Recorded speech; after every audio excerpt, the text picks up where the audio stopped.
En fait, ils compensent leur mal-être, par la nourriture. Il y a beaucoup d'entrepreneurs qui ne s'autorisent pas, voilà, à souffler, à cause de ça. Traverser, en plus d'un burn-out, un deuil assez fort. Qui fait qu'à un moment donné, tu atteins le point de non-retour. Je ne m'autorise pas le droit d'être malade. J'avais 22 ans et à cette époque-là, j'ai perdu plus d'argent que j'en ai gagné.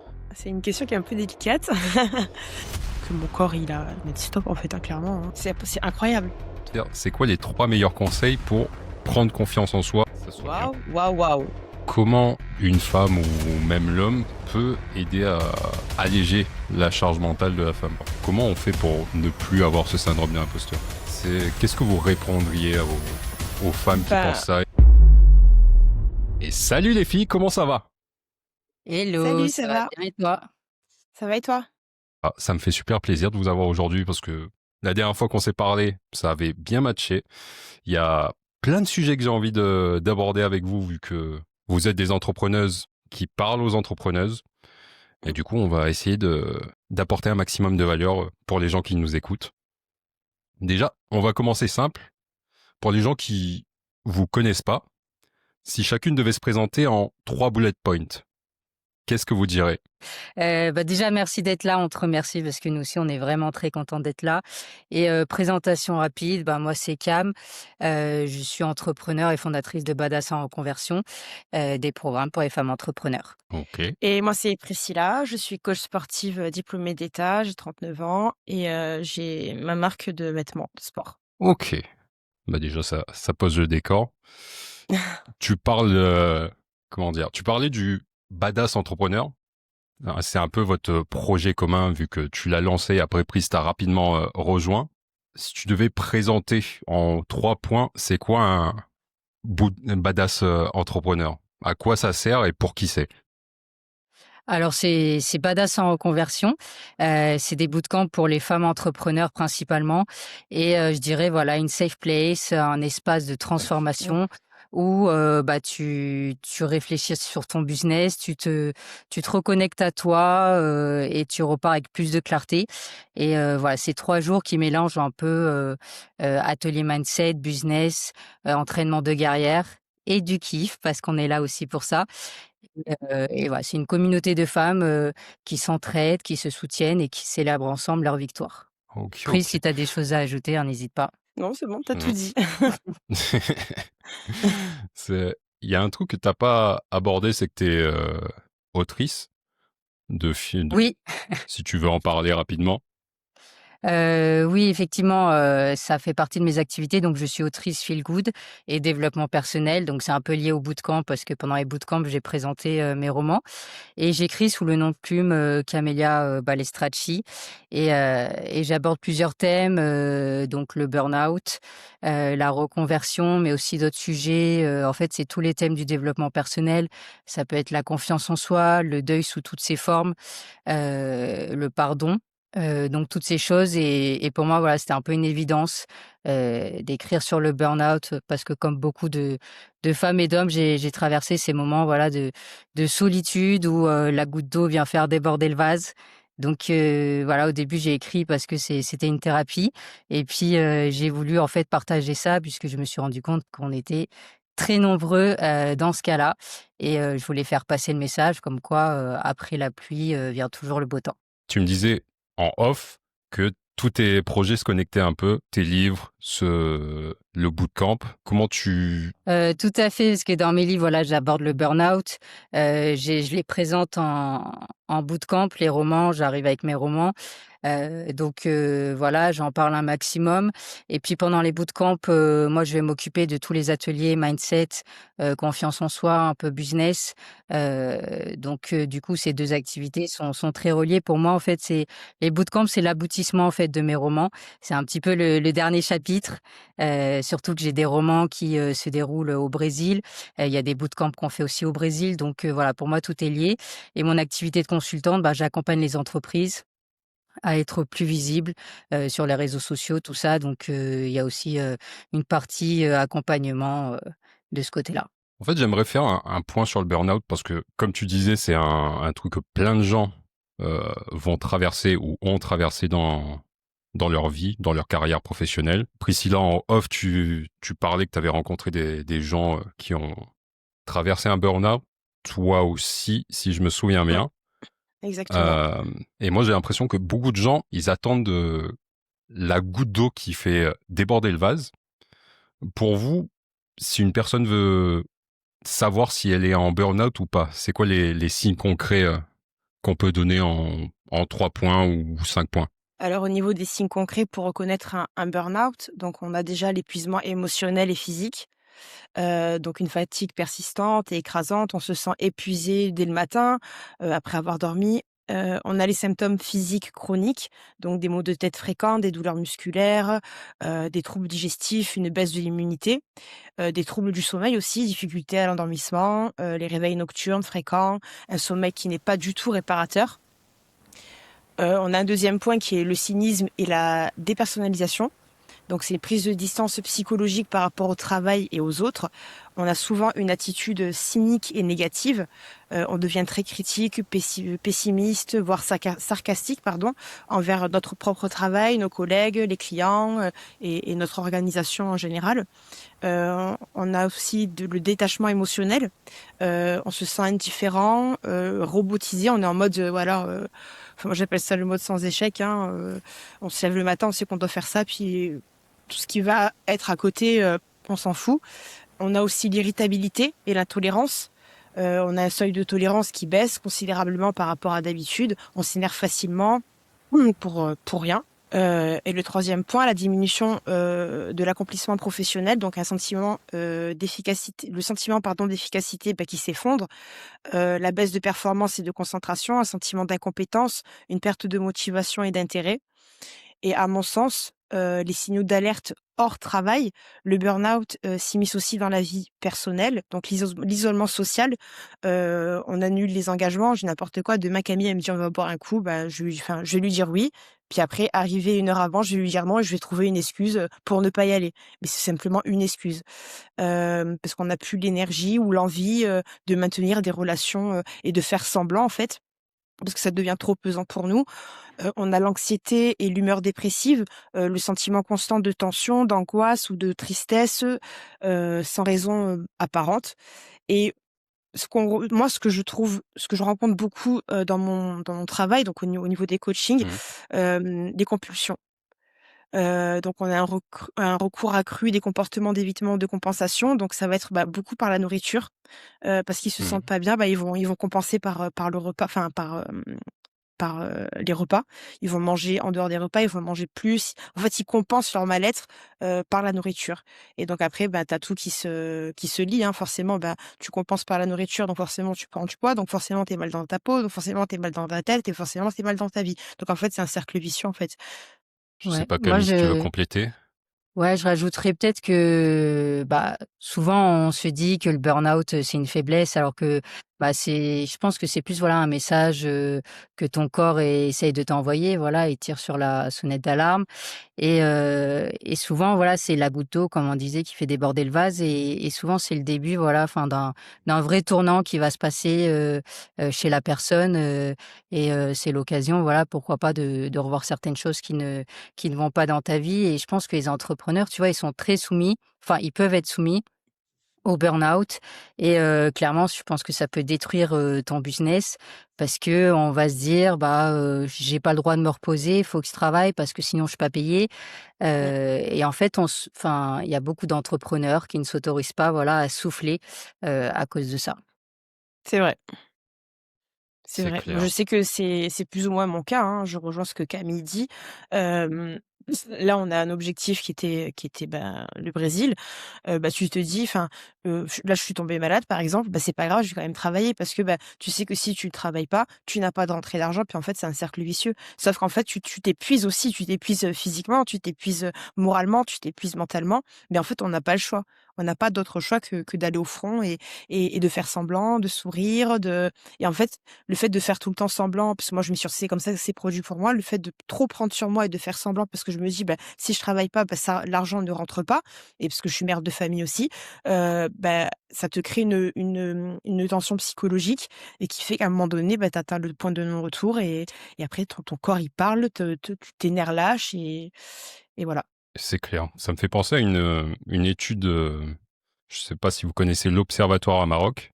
C'est un centre d'études sur l'état de santé des entrepreneurs, parce que Ouais. personne prend vraiment soin de la santé des entrepreneurs. Ouais. Et ils ont fait un documentaire d'une phrase que la plupart des entrepreneurs disaient par rapport à leur état de santé.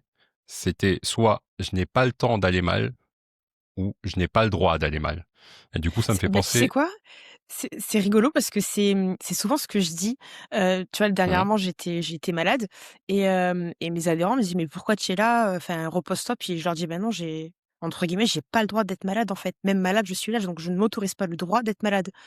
Et en fait, eux, ils comprennent pas parce qu'ils sont sur un statut salarial, donc si j'ai envie de te dire, ils ont une petite grippe, enfin, c'est pas méchant, hein, mais ils vont poser une semaine d'arrêt, tu vois? Et bah, nous, les autos, malade, pas malade, tu vas aller taffer, quoi, hein, Ouais. Alors qu'en et on vrai, tu s'autorise pas. vois, on doit s'occuper de soi comme on s'occupe de son business et des fois on s'oublie, voilà et on s'occupe un peu trop de son business, alors que la Mais réussite pourquoi? de son business repose sur nous, quoi. Mais pourquoi aussi? Parce c'est qu'aussi clair. on ne prétend pas aux mêmes prestations que Ouais. les salariés. Au niveau de la sécurité sociale, au niveau tu comprends ce que je veux te dire? Donc en fait, c'est une pression supplémentaire.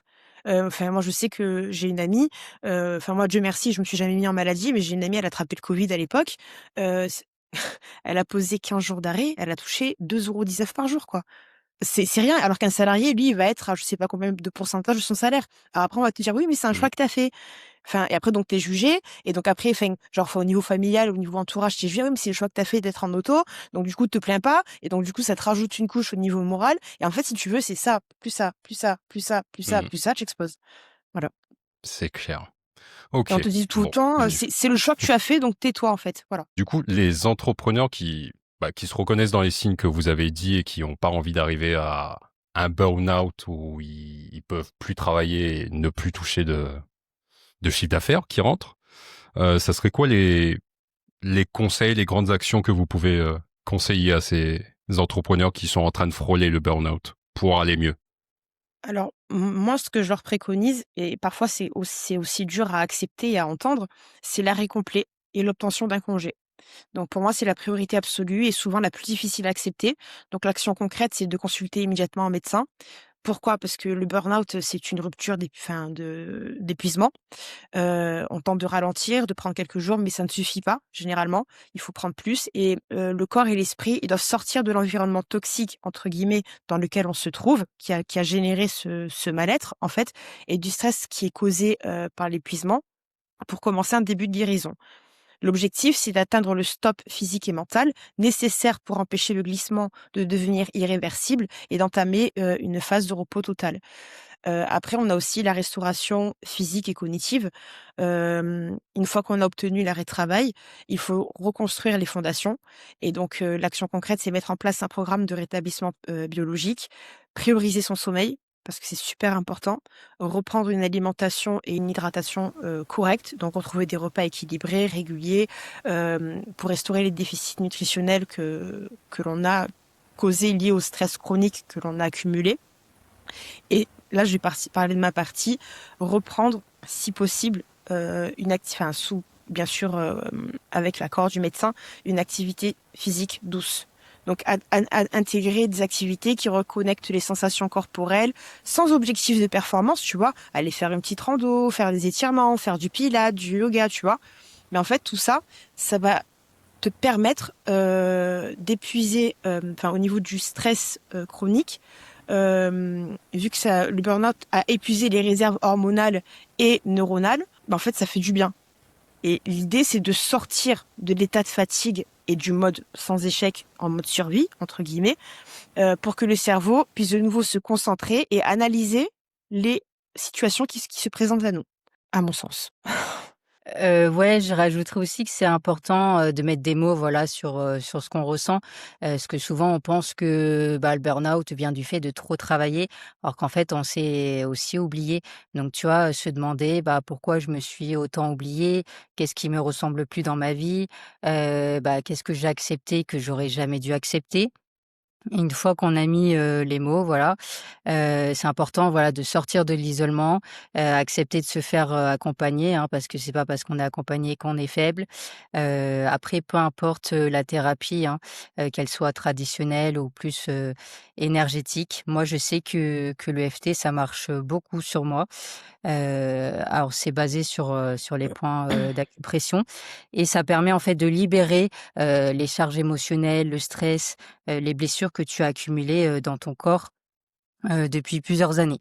Donc je trouve vraiment que ça agit en profondeur et pour le burn-out, ça marche plutôt bien, voilà, pour Mmh. calmer ton système nerveux, et ça t'aide tout doucement, à guérir, voilà. Donc c'est des thérapies qui marchent, plutôt bien. Après pas chez toutes les personnes. C'est important de trouver la thérapie qui va te correspondre parce que forcément ça va impacter, ton business. Donc faut que tu agisses, voilà, au plus vite. Moi, je rajouterais pour conclure ce que Camille, vient de dire, c'est que sans cette analyse et la mise en place de nouvelles protections mentales, donc peu importe la méthode que l'on va utiliser, bah, si on reprend trop vite le travail, bah, ça amènera inévitablement à une rechute. Donc c'est vraiment important de respecter un processus, que ça prenne 1 mois, 2 mois, 3 mois, mais c'est important de respecter ce processus pour pouvoir justement ne pas faire de rechute. Clairement et je pense aussi que, tu vois, ton business, c'est un peu le reflet de ce qui vibre à l'intérieur de toi. Donc Mmh, forcément, voilà, si tu es, dans le doute, si tu pas bien, bah, tu vas bloquer l'abondance, tu auras pas de vente, tu auras pas de résultats. Donc c'est important, voilà, d'essayer tout doucement, de reprendre confiance, de pratiquer, voilà, la gratitude, d'avoir des énergies positives, pour que, voilà, naturellement, les bonnes personnes, les bonnes opportunités arrivent à toi, naturellement. On a dit pas mal de trucs, mais de ce que Ouais, je retiens, c'est faut se reposer, s'autoriser à se reposer, prendre soin de soi au niveau santé physique, du coup, une bonne hygiène de sommeil, une bonne alimentation, reprendre une activité physique pour évacuer, bouger, etc. Et faire une psychothérapie. Je sais pas si j'ai bien résumé la chose. alors pas forcément psychothérapie, enfin, tu vois, pas forcément, voilà, thérapie traditionnelle, parce qu'il y a des gens, voilà, enfin, moi, personnellement, ça me correspond pas, mais voilà, peut-être quelqu'un qui est plus, des pratiques énergétiques, voilà, selon la personne. Ouais, c'est vrai que selon le thérapeute et selon la thérapie, ça peut vous correspondre mmh, ou pas. Mmh, Du c'est coup, ça. faut faire ses recherches et ses tests. Ok. Du coup, là, on a parlé de burn-out, mais il y a un truc qui m'a pas mal touché quand on a discuté, Priscilla en mmh, particulier, c'est que tu m'as raconté que tu as traversé, en plus d'un burn-out, un deuil assez fort. Et c'est mmh, peut-être l'une des choses que beaucoup de gens traverseront dans leur vie. malheureusement, Si ouais. tu devais l'expliquer un peu à quelqu'un qui te connaît pas, qu'est-ce qui t'a aidé à traverser et guérir et sortir la tête de l'eau et retrouver ta lumière? C'est une question qui est un peu délicate. Bah, en Ça fait, moi, dépend quand j'ai si... traversé, non, mais on y va, hein. Quand j'ai traversé Comme le tu veux. deuil, mon approche, elle a été, l'action. Ce qui m'a aidé à survivre, ça a été, bah, le travail qui est devenu, bah, mon exutoire mental, en fait. Il m'apportait une structure et le sentiment de contrôler quelque chose au milieu du chaos, dans lequel, je me suis retrouvée. Mon autre bouée, qui a été absolument vital pour moi, ça a été le sport. C'était ma soupape de sécurité physique. L'effort me permettait de décharger les tensions et le poids émotionnel que j'avais accumulé, heu, en me reconnectant au présent, en fait. Et pendant un temps, ce duo action mentale et action physique m'a permis de tenir la tête hors de l'eau. Mais après, tu as le retour du bâton, bien évidemment, c'est pas gratuit tout ça. Mais Hmm. ce n'était en fait, j'étais juste en mode survie, voilà, en mode, sans échec, encore une fois. Et la réalité, elle m'a rattrapée brutalement. Mon corps était épuisé de cet effort constant que je donnais et donc il s'est mis en sécurité et j'ai été immobilisée par un blocage du dos. Alors sans pour autant avoir fait un mouvement qui a créé cette immobilisation, ce blocage de dos, c'est mon corps s'est mis en sécurité et mon dos, il m'a dit: «Stop», en fait. Du jour au lendemain, je me suis levée un matin, je peux plus bouger et pour moi, ça ce fut un grand signal. Mon corps m'a imposé, l'arrêt, que mon mental, bah, trop occupé à agir, refusait d'accepter et en fait, ça m'a forcé à passer, de la survie à la guérison, tout simplement. Mais il y a une question qui me vient là. Vas-y. C'est est-ce que cette période de mal-être à cause du deuil, ça t'a pas provoqué un burn-out? Ou pas du tout? Bah, en Ou je fait, me si tu veux, trompe? c'est ce deuil, j'y étais préparée, je le savais que ça allait arriver, tu vois, Mhm. parce que quand tu es confronté à la maladie, bah, tu sais que à un moment donné, ben, l'issue, enfin, elle est fatale, quoi, hein. On le savait, je le savais. Enfin, même si je disais toujours, j'y suis préparée, je suis prête, je suis prête, je suis prête. Mais quand tu arrives et que c'est le moment où, bah, en fait, tu te dis, bah, en fait, j'étais prête de rien du tout parce que tu prends tout en pleine gueule et la réalité, elle te rattrape. Et en fait, si tu veux, moi, j'ai essayé d'être forte pour un membre de ma famille et de ne pas, j'ai beaucoup pris sur moi pour ne pas montrer ma peine et ma tristesse parce qu'il fallait pas que entre guillemets, je le montre, parce qu'il fallait que je soutienne quelqu'un de ma famille. Et quand les jours sont passés, que plus, enfin, pas que, comment dire, quand l'enterrement a eu lieu, quand tout ça, enfin, tout s'est terminé, quand on n'était plus dans le chemin d'aller voir son défunt, nanana, tu vois, et que je suis retournée à mon domicile, et que là, je me suis dit, oh, là, je suis seule, et en fait, si tu veux, mon esprit était occupé par tout ça. Et quand je me suis retrouvée seule du jour au lendemain, parce que ça faisait plus d'un mois que j'étais là-bas, euh, c'est là où j'ai réalisé, en fait. Et c'est là où tu te dis, bah, tu sais, quand tu prends ton téléphone pour envoyer un message à cette personne, bah, tu peux plus le faire. Tu vois, enfin, ces petites habitudes, quoi. Enfin, voilà. Et c'est là où j'ai réalisé, en fait, et c'est là où je pense que mon corps, il m'a dit stop, en fait, hein, clairement, hein.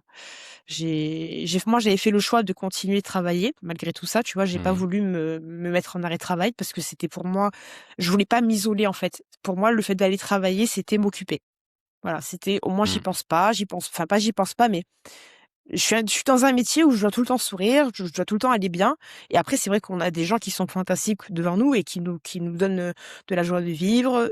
Et à un moment donné, ben, t'as beau essayer de faire semblant, ton corps, il te rappelle toujours à l'ordre. Et moi, c'est ce qui s'est passé. Voilà. Ok. Et justement, à ce moment-là où ton corps a rappelé à l'ordre, comment t'es passé de, on va dire, cette somatisation que tu retenais à bah, te sentir comme aujourd'hui, lumineuse, souriante, pleine Alors, d'énergie? j'ai très mal vécu ce blocage du dos, hein, ça, Mhm. je l'ai très très mal vécu parce que ça m'a demandé un arrêt de travail, un arrêt d'entraînement aussi. Euh, je suis allée voir les médecins qu'il fallait. J'ai été prise en charge au niveau psychologique et au niveau physique aussi, hein. Je suis allée voir une ostéopathe et, euh, et je te promets que quand elle m'a manipulée, j'ai entendu le clac, parce que je savais exactement ce que j'avais, hein, je connais mon corps. Quand j'ai entendu le clac de elle m'a remis en place, mon corps il a lâché, j'ai pleuré, pleuré, pleuré, pleuré, pleuré, pleuré, pleuré. Et après c'était terminé.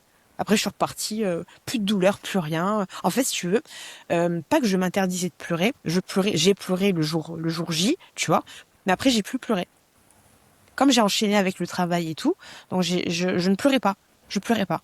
Et je pense que le fait de pas pleurer, bah ça m'a bloqué le dos en fait. Enfin, je sais pas si tu comprends ce que je veux dire. Et quand elle m'a replacé, c'est comme si mon corps, il, comment te dire, comme s'il avait tout lâché en fait. Et j'ai pleuré, j'ai pleuré, j'ai pleuré. Et du moment où j'ai vidé mon sac, tu vois, mais enfin, au niveau des pleurs, parce que moi je suis pas quelqu'un qui verbalise, moi je suis quelqu'un qui garde tout pour moi. Ça a été. Voilà. En fait, je pense que je m'étais tellement retenue que qu'il fallait que ça lâche en fait. Un terme, je crois que ça s'appelle la somatisation. C'est Mmh. qu'à un moment où tu t'évacues pas suffisamment les émotions, que tu les bloques, tu les Mmh. stockes dans ton corps et ça va faire une douleur, un blocage quelque part. Bah, tu sais que on dit souvent que le mal de dos, tu Mhm. sais, c'est tout le poids que tu as sur tes épaules, tu vois? Quand tu as Mhm. mal au dos, c'est tout le poids, c'est tout ce que tu accumules sur tes épaules. Et en fait, je sais pas si enfin, il y a plein d'études qui sont sorties sur ça. Selon où tu as mal dans le corps, là, on Mhm. va parler du judo, et ben, ça représente quelque chose. Et moi, la partie qui était bloquée, c'était le deuil. Représenter le deuil, en fait. C'est incroyable. Mmh. C'est incroyable. Ouais, même un simple mal de gorge, je sais que voilà, ça peut signifier quelque chose, une colère non dite peut-être ou autre Mmh. chose, donc c'est pour ça qu'il Alors faut c'est être attentif, à ton corps, à ce qu'il essaye de te dire. Alors c'est rigolo Camille, ce que tu dis, je me permets de rebondir, Mmh. parce qu'en fait moi enfin tu parles du mal de gorge et en fait moi j'ai une maladie, neurologique qui est la dystonie spasmodique en abduction et en fait, c'est une maladie qui est génétique, que donc je suis née avec, mais qui s'est déclenchée suite à un choc émotionnel et en fait, ce choc émotionnel, il a été lié dans le cadre du travail, donc j'étais en CDI à l'époque, d'accord? Où, bah, je prenais beaucoup sur moi, je disais jamais rien, je me faisais bomber dans tous les sens parce que ça n'allait jamais, les objectifs, les ventes, les machins, le nanana, nanana, nanana et en fait, le fait de pas parler, pas parler, pas parler, pas parler, de rien dire, ça m'a coupé la voix et en fait, du jour au lendemain, j'ai perdu l'usage de la parole et après bon, ça j'étais suivie à Paris et tout, donc il s'en est, il en été conclu que j'étais atteinte de dystonie, donc la maladie s'appelle la dystonie et en fait, elle a été enfin, je l'avais en moi parce que c'est génétique, mais elle a été déclenchée par un choc émotionnel et en fait, vu que je ne pouvais pas verbaliser ce que je ressentais, bah, mon corps, enfin mes cordes vocales, voilà. Mmh. Quand on est dans une société où on n'a pas appris à écouter son corps, enfin, c'est Mmh, pas inné chez nous, quoi. c'est ça. Pas chez tout le monde, en tout cas. Mais comment t'es passé de ne plus avoir de voix à bah, tu parles aujourd'hui? Comment ça s'est passé? Alors Comment t'as guéri ça? faut savoir que je suis restée, pour te dire, mon fils, il est né, je parlais pas. Mon fils, je crois qu'il a entendu le vrai son de ma voix, il devait avoir, 1 an, tout cassé, à tout péter, tu vois?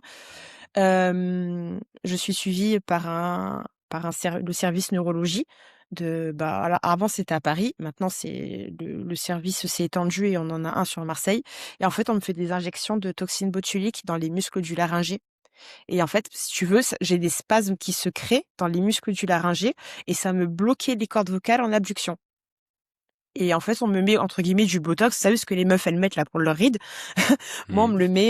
on me le met pour dans les muscles du laryngé pour combler ces spasmes et du coup, pour redonner à mes cordes vocales le mode vibratoire et je te promets que comme je reçois mon injection, alors des fois, c'est dans l'heure qui suit, des fois, faut attendre enfin, eux, ils te disent: «Faut attendre 15 jours», mais j'ai le plus que j'ai attendu, je crois que c'est, 3 jours. Au bout de 3 jours, je reparle et après c'est comme, tu sais, c'est comme si on te faisait un plein d'essence et après c'est à force de parler ou à force de rouler, bah, ça s'épuise, tu vois? Donc la toxine s'épuise et du coup, bah, faut que j'aille me refaire injecter pour pouvoir reparler. Voilà. Moi, je dis toujours que Mmh. mes cordes vocales, c'est comme un moteur de voiture, tu vois? Je mets l'essence, puis après il y en a plus, Incroyable. je suis en réserve, puis après je refais le plein.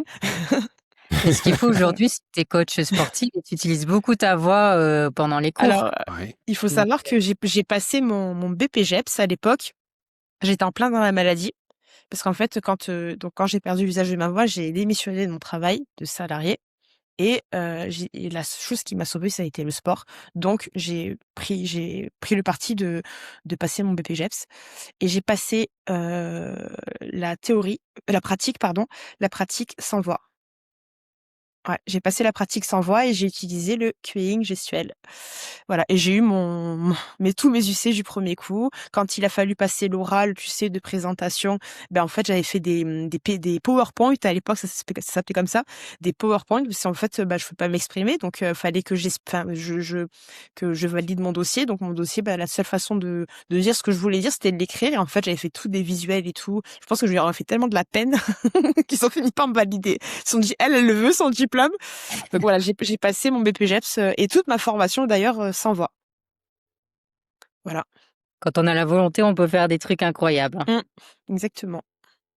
OK, du coup, on a parlé du deuil de Pris. Je sais pas si tu as des choses, à rajouter Camille, de ton point de vue, autrice, développement personnel, feel good et cetera?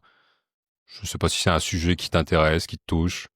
Oui, beaucoup, j'en parle dans mes livres, alors, toutes les formes de deuil, hein, pas forcément, voilà, la disparition du corps, mais ça peut être aussi, tu vois, une rupture où tu n'as pas eu de au revoir, ou carrément, voilà, le deuil de quelqu'un qui est mort. Et en fait, c'est vrai qu'à la base, j'ai écrit ça, voilà, bah, c'était un peu thérapeutique. Et Mmh. puis, après voilà, comme je t'ai dit tout à l'heure, j'ai eu envie de le partager et j'ai des lecteurs aujourd'hui, bah, ils parfois je reçois un message, on me dit: «Bah, ton livre m'a aidé à traverser, une période difficile dans ma vie, j'ai perdu ma grand-mère», enfin, donc je reçois des messages comme ça et c'est vrai que ça me rappelle voilà, pourquoi j'écris et ça me permet aussi de faire vivre, voilà, les personnes qui sont plus aujourd'hui dans ma vie. Donc c'est une manière à moi de leur rendre un petit hommage, donc c'est comme ça aussi que moi j'ai réussi à faire mes propres deuils, voilà.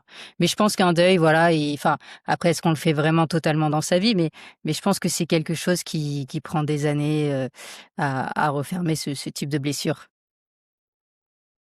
C'est clair que c'est l'une des blessures les plus violentes, je crois, qu'on peut connaître, Mmh. dans notre vie. Mmh. OK. OK, OK. Bon, du coup, on a parlé pas mal de vous, mais j'aimerais maintenant qu'on parle un peu plus de badass en reconversion, de vos bootcamps pour, femmes entrepreneuses et femmes, expatriées à l'étranger. Si vous deviez citer 3 grosses problématiques ou erreurs qu'elles font en général, ça serait lesquelles?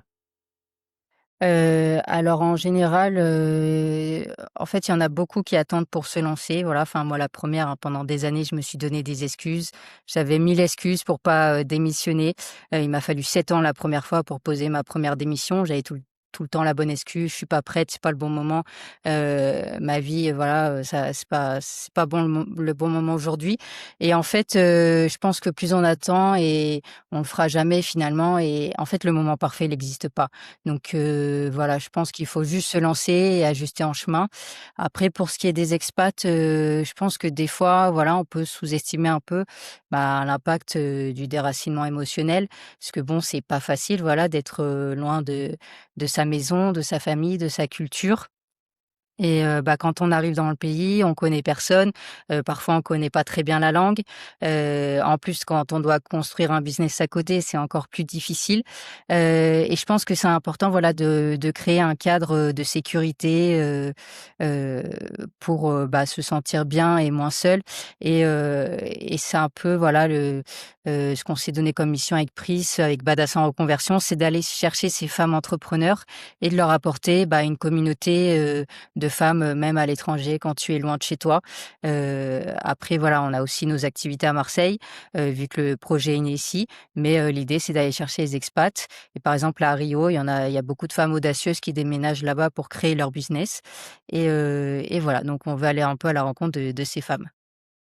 OK. Du coup, en gros, ça serait, plutôt de trouver une communauté, trouver un lieu sécurisant pour elles. Mais, si vous avez des conseils à leur donner, autres que rejoindre une communauté d'entrepreneuses, par exemple, 2 ou 3 conseils pour qu'elles soient plus épanouies dans leur activité ou à l'étranger, ça serait quoi? Moi je dirais souvent arrêter de se comparer parce que je vois beaucoup de femmes qui se comparent entre elles, alors que, en fait, les entrepreneurs ne se sont pas forcément lancés en même temps que toi. Déjà pour commencer, elles ont pas les mêmes ressources, elles ont pas la même situation, personnelle que toi. Il y a des femmes qui ont des enfants, donc c'est plus compliqué, donc en fait, tu connais pas leur vie, donc tu te compares à des personnes qui sont pas du tout au même stade que toi. Et en plus, tu vas regarder leurs réseaux sociaux, et en fait, le nombre d'abonnés, bah, ça résume pas forcément, bah, le nombre de ventes que tu fais, le nombre de clients, ni le chiffre d'affaires, hein. Il y a des gens qui ont beaucoup d'abonnés qui font pas de chiffre d'affaires. Donc déjà, arrêter de se comparer et essayer de rester focus, sur ce que tu fais toi, faire des bilans réguliers sur ton activité, te fixer des objectifs, mais voilà, éviter de regarder de ce qui se passe à côté, quoi. Moi, je rajouterais qu'il faut aussi savoir, écouter son corps, l'écoute de ton rythme, l'énergie d'un entrepreneur, c'est sa première ressource et il doit la protéger. Donc si je pourrais donner un conseil, c'est de s'entourer, d'une communauté qui lui ressemble. Quand on est à l'étranger ou quand on est entrepreneur, on peut vite se sentir seule, incomprise et on sous-estime souvent la puissance de la sororité, des cercles du soutien. Donc être entouré de femmes, qui te comprennent, ben, parfois ça change tout. Ça, c'est sûr, surtout à notre époque où il y a beaucoup d'entrepreneurs qui déménagent, Mmh. voilà, parce que c'est sûr que il y a 20 ans, c'était plus compliqué de trouver des personnes qui vivaient les mêmes problématiques que toi à l'étranger, quoi. Exactement. Ouais, c'est clair que l'entraide entre entrepreneurs, c'est peut-être Mmh. l'un des plus gros accélérateurs, bah, pour progresser plus vite en entrepreneuriat. Ouais, sortir de la Ok. solitude parce qu'il y a beaucoup de femmes, peut-être d'hommes aussi qui vivent la solitude dans l'entrepreneuriat, surtout les personnes qui sont, sur leur PC toute la journée. Heu, Après quand tu as des clients que tu rencontres en face à face, c'est différent et tu te sens peut-être un peu moins seul. Bon Ouais. après, ça reste des clients, c'est pas des collègues, mais quand tu es sur ton PC toute la journée pendant des heures, tu vois personne, c'est important de sortir de la solitude. Du coup, sortir de la solitude, écouter, s'écouter. Je Mmh. sais pas si tu as des conseils par rapport à ça, Pris ou même Camille, comment on apprend à s'écouter? Ça, c'est un grand conseil. Bah, Écoute-toi et respecter son rythme, on je pense. Tu vois, je pense qu'on res enfin, il y a des entrepreneurs qui respectent pas forcément, leur propre rythme. Tu vois? Alors, on n'a pas tous le même rythme. Il y en a qui vont être plus productifs. Bah, on en parlait avec Pris hier soir, Ouais, hier soir. elle est Mmh. elle est plus productive le soir, moi aussi d'ailleurs. Mais voilà, faut écouter son rythme et pas culpabiliser si notre rythme est différent, de celui de quelqu'un d'autre. Donc Bah, en fait, ouais. déjà, moi, j'ai l'impression que être entrepreneur, c'est déjà être en décalé de la société et de la vie de tous les jours, déjà. Parce que moi, c'est ce qu'on me fait souvent ressentir. Moi, je sais que c'est ce qu'on disait avec Amy hier soir.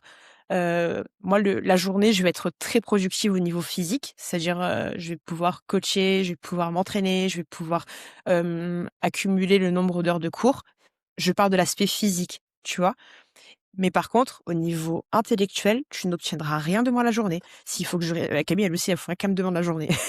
Moi, c'est le soir. Par contre, une fois que je suis rentrée, que j'ai fini ma journée de travail, de coaching, de cours et tout, je suis capable de te déplacer des montagnes au niveau intellectuel. Mais en fait, c'est comme si mon corps, il refusait intellectuellement de se concentrer la journée et le soir, je suis capable, tu vois, on a préparé l'entretien, on a fait ça pendant 5 heures. On a fini à je sais pas quelle heure de la nuit, tu vois? Enfin Oui, bon, et après, en parce même que temps, on papote aussi en même oui, on temps, papote on aussi, fait mais sa je veux chill, dire, on se c'est là raconte où moi notre je journée, suis oui, voilà. C'est là quand je dois faire des montages vidéo, admettons, tu vois? La journée, je vais pas avoir d'inspi parce que c'est pas mon mood, en fait. Je vais pas avoir d'inspi, je vais buter sur des trucs et tout. Je vais rentrer de ma journée de travail, je vais prendre ma douche, je vais manger, je vais me poser. Ben là, poum, ça fuse tu tu tu tu tu tu tu tu et je te monte une vidéo en 3 secondes, quoi, tu vois? Alors que toute la journée, j'ai buté dessus. Moi, je suis team du soir, team de la nuit, voilà. ouais, hier soir à 20:00, je crois, on était en train de fixer nos objectifs 2026. Voilà. Heu, voilà, OK. On a commencé un call à 21h30, on a fini, c'était 1h30 du matin. voilà, normal. Et Donc ouais, écouter son rythme. c'est vachement intéressant, ça me fait penser à un concept, je sais pas si vous connaissez les chronotypes? Non. Non. En gros, c'est un chercheur, au niveau du sommeil, je crois qu'il s'appelle Michael Breus, qui a écrit un bouquin dessus, qui explique qu'il y a plusieurs chronotypes, c'est-à-dire ton rythme, jour-nuit et selon le moment de la journée, tu vas être plus productif sur ci ou sur ça. Par exemple, en général, notre société est plutôt calée sur un chronotype en particulier, Ouais. où on Ouais. travaille de 8 heures à 17 heures, 8 heures, 18 heures. Alors qu'il y a beaucoup de gens qui sont pas du tout productifs, au niveau cérébral, par exemple Pris. Bon. Bon. Tout simplement, ça s'explique par ce chronotype différent de la plupart des gens. Du coup, si, vous voulez aller regarder votre chronotype, vous pouvez, le chercher Mmh. sur Ouais. internet, même les gens qui nous écoutent. Si vous vous sentez un peu en Mmh. décalé par rapport au rythme de vie d'aujourd'hui, cherchez votre chronotype, Ouais. regardez, je sais pas, par exemple, à quelle heure naturellement vous vous couchez et à quelle heure naturellement, sans alarme, vous vous réveillez. En général, ça donne une, bonne indication. Ouais et Bref, en je tant digresse. qu'entrepreneur, on a la chance de se caler à son propre rythme et on croit souvent que c'est culturel, en fait, le rythme, chaque Mmh. pays a son rythme, mais en fait, c'est la personne qui a son propre rythme, Bah, après, tu as quand même les origines qui jouent aussi, hein. Moi, je un suis petit peu. antillaise, tranquille, hein, les gars, hein. Tranquille, faut pas trop me bousculer, hein. Mais oui, vachement intéressant ce truc de décalage du rythme circadien, du rythme de vie. Mais j'aimerais revenir sur un point qui m'a vachement touché sur vous deux, et même pour les femmes que vous accompagnez, que vous m'avez dit la dernière fois, l'un des plus gros problèmes des femmes entrepreneuses ou même expat ou même digital nomade, c'est un problème de confiance en soi. Sans ça, tout le monde sans confiance en soi, il fait rien. Et la dernière fois, vous m'avez sorti des conseils de fou.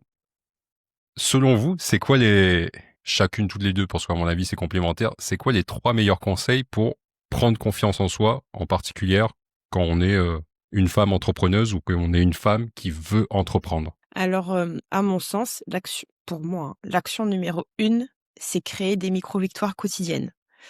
Donc la confiance, elle vient de la preuve que l'on est capable d'agir et de réussir, même à petite échelle.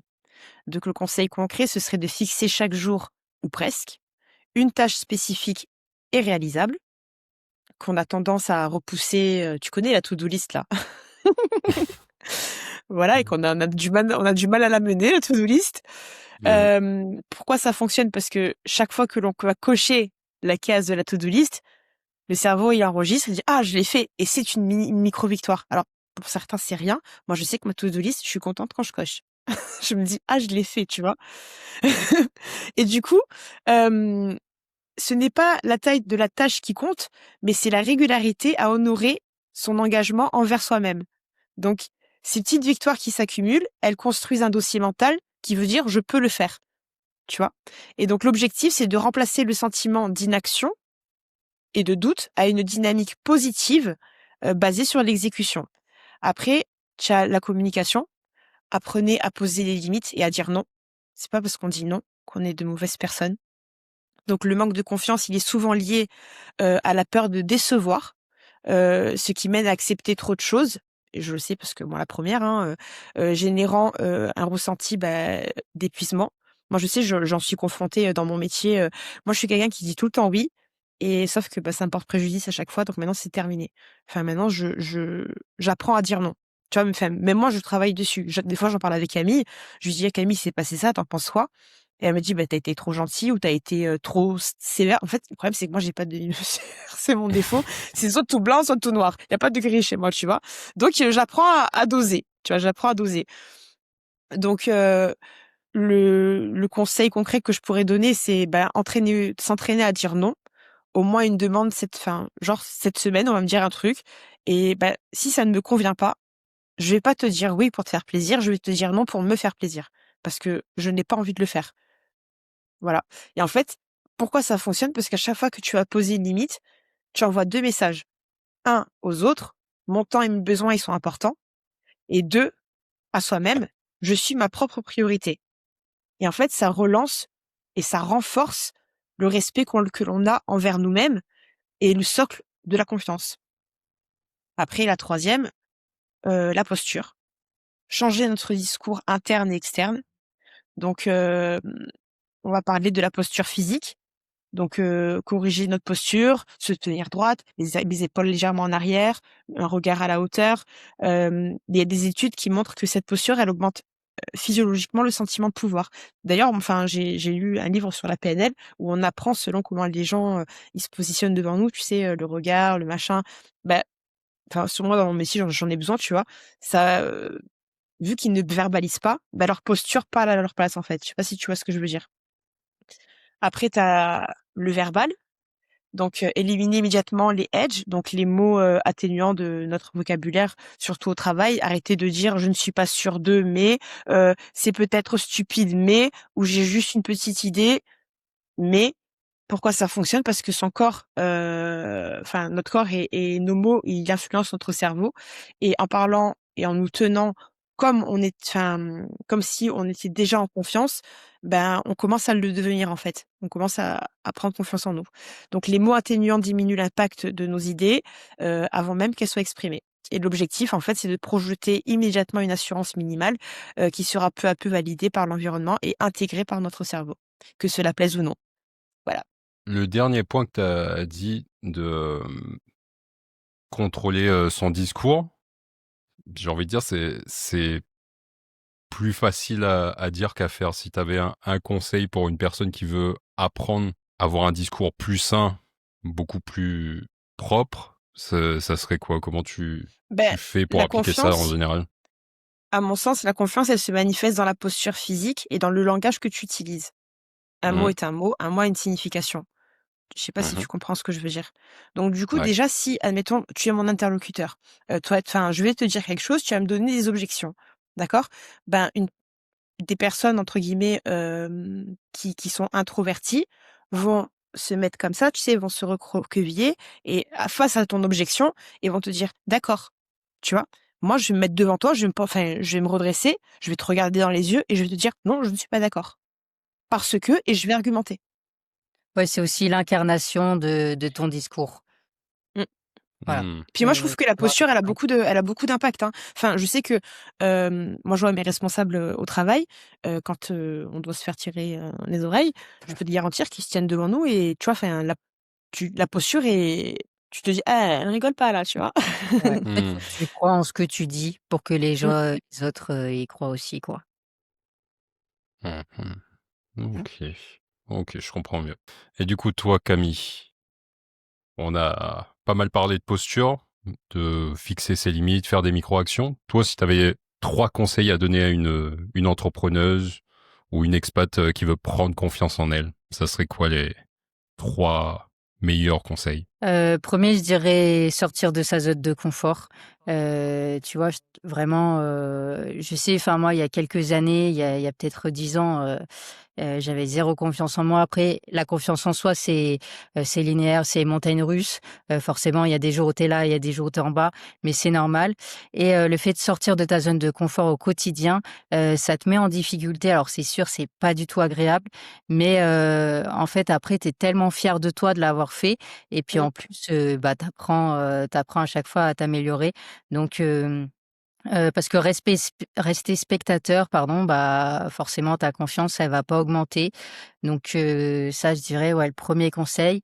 Le deuxième, c'est arrêter de se définir par nos peurs.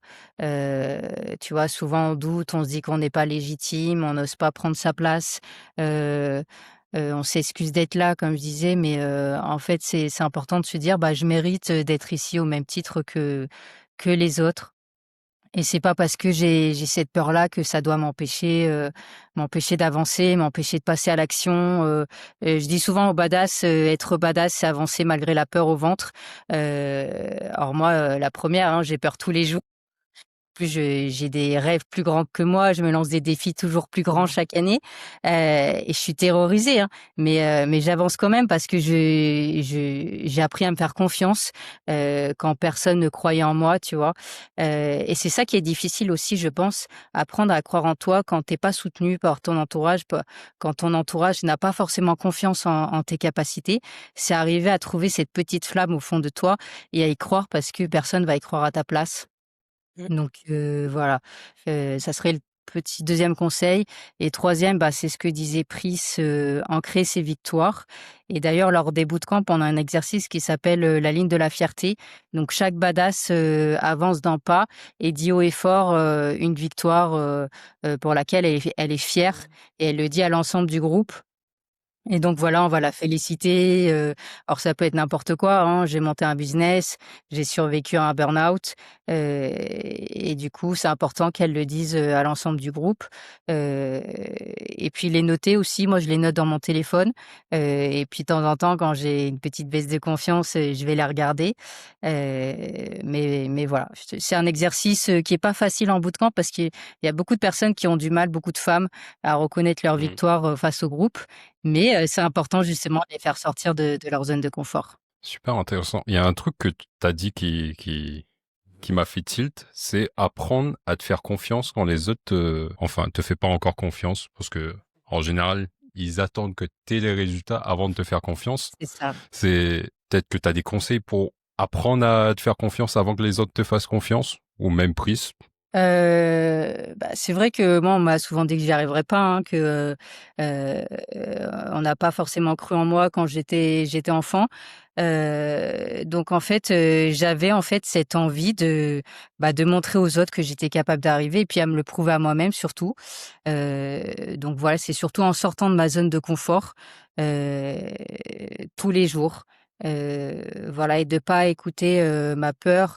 Mais après, voilà, c'est pas facile, c'est un travail de tous les jours, mais c'est se dire: «Bah, finalement, j'ai rien à perdre, et puis qui est cette personne à me dire que je peux pas y arriver?»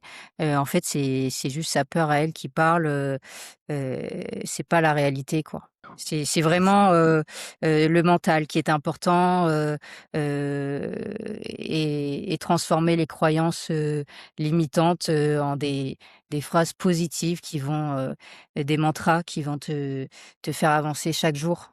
Par exemple, comment tu transformes ces croyances? Parce que ça, c'est un truc qu'on entend souvent dans le développement personnel.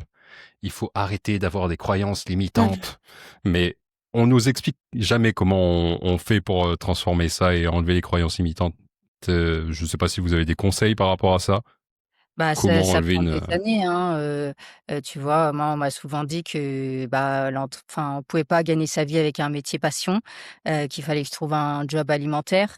J'y ai cru pendant, 15 ans, bah, enfin 10 ans, heu et un jour, bah, j'ai eu envie de prouver aux autres, qu'on pouvait vivre de sa passion et puis être bien payé pour ça.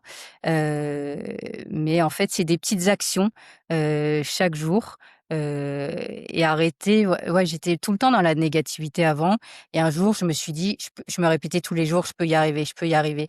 En fait, pourquoi je pourrais pas y arriver? Et puis au pire, j'essaye, c'est pas grave, je me prends un mur, j'aurai appris ma leçon. Tu vois, moi, je me suis lancée dans l'entrepreneuriat, j'avais 22 ans et à cette époque-là, j'ai perdu plus d'argent que j'en ai gagné et en fait, je me suis dit: «Il y a 3 ans, je vais prendre ma revanche». J'ai appris, il y a 10 ans et je vais pas échouer là où j'ai échoué il y a 10 ans. Je vais faire d'autres erreurs, c'est sûr. Mais voilà, c'est pas avoir peur de recommencer aussi quand on a échoué, enfin, j'aime pas trop ce mot-là, mais c'est de recommencer, de réessayer, de changer sa stratégie, et c'est normal de se tromper de route, de faire des erreurs, on en fait tous les jours, hein. C'est vrai que ça c'est rigolo parce que ça ce que dit Camille, un peu moi. Heu, on m'a toujours dit fait pas moi, mais dans le sens où comment te dire? Heu, quand on au plus on va me dire: «Tu n'y arriveras pas» ou «C'est trop gros pour toi», je te promets, moi, regarde-moi bien. «Ah ouais? Tu me donnes un défi?» Ben, je vais me donner les moyens, ça va me donner encore plus l'envie et la capacité de me battre pour te prouver que tu avais tort. Moi, quand, j'ai dit, tu sais, j'étais en CDI, je venais d'avoir un enfant, donc autant te dire, j'avais une petite vie bien rangée et un jour, je suis rentrée chez moi, j'ai dit: «J'en ai marre, je démissionne, je veux être coach». «Mais non, t'imagines, ça le fera pas, il y a pas d'avenir et nin et le salaire et nanana». Je gagne mieux ma vie que ceux qui me disaient, que j'y arriverais pas quoi, tu vois? Ouais. Ouais, souvent les personnes qui disent, voilà, que tu peux y arriver, ben, en fait, ils s'appuient sur leur peur à eux, C'est ça, et puis sur leur, ce qu'ils ont appris, leur éducation, leur culture, c'est ça. et en fait, ça doit pas Ouais, de mais finir toi-même. pourquoi? Parce que moi, je prends l'exemple de ma maman, tu sais, c'est à l'ancienne, tu vois? C'est genre, une fille, elle est comptable et le garçon, il est maçon. Enfin, je te dis n'importe quoi, mais tu vois, c'est, i dans enfin, à l'ancienne, c'était: faut que tu aies un travail, faut que tu aies un salaire qui rentre, qui reste convenable, faut que tu aies un CDI parce que si tu as pas de CDI, tu as pas de logement, tu as pas de ci, tu as pas de mi, et ne sors pas des cases parce que sinon, bah, c dans la société, tu seras pas accepté parce que c'était comme ça avant, tu vois? Sauf que, bah, ça a évolué maintenant. Ok, mais Mmh. ouais, ça revient toujours à ce qu'on disait. Apprendre à s'écouter, Mmh. ce qui nous plaît, ce qui nous déplaît, et Bah, en fait, l'exprimer.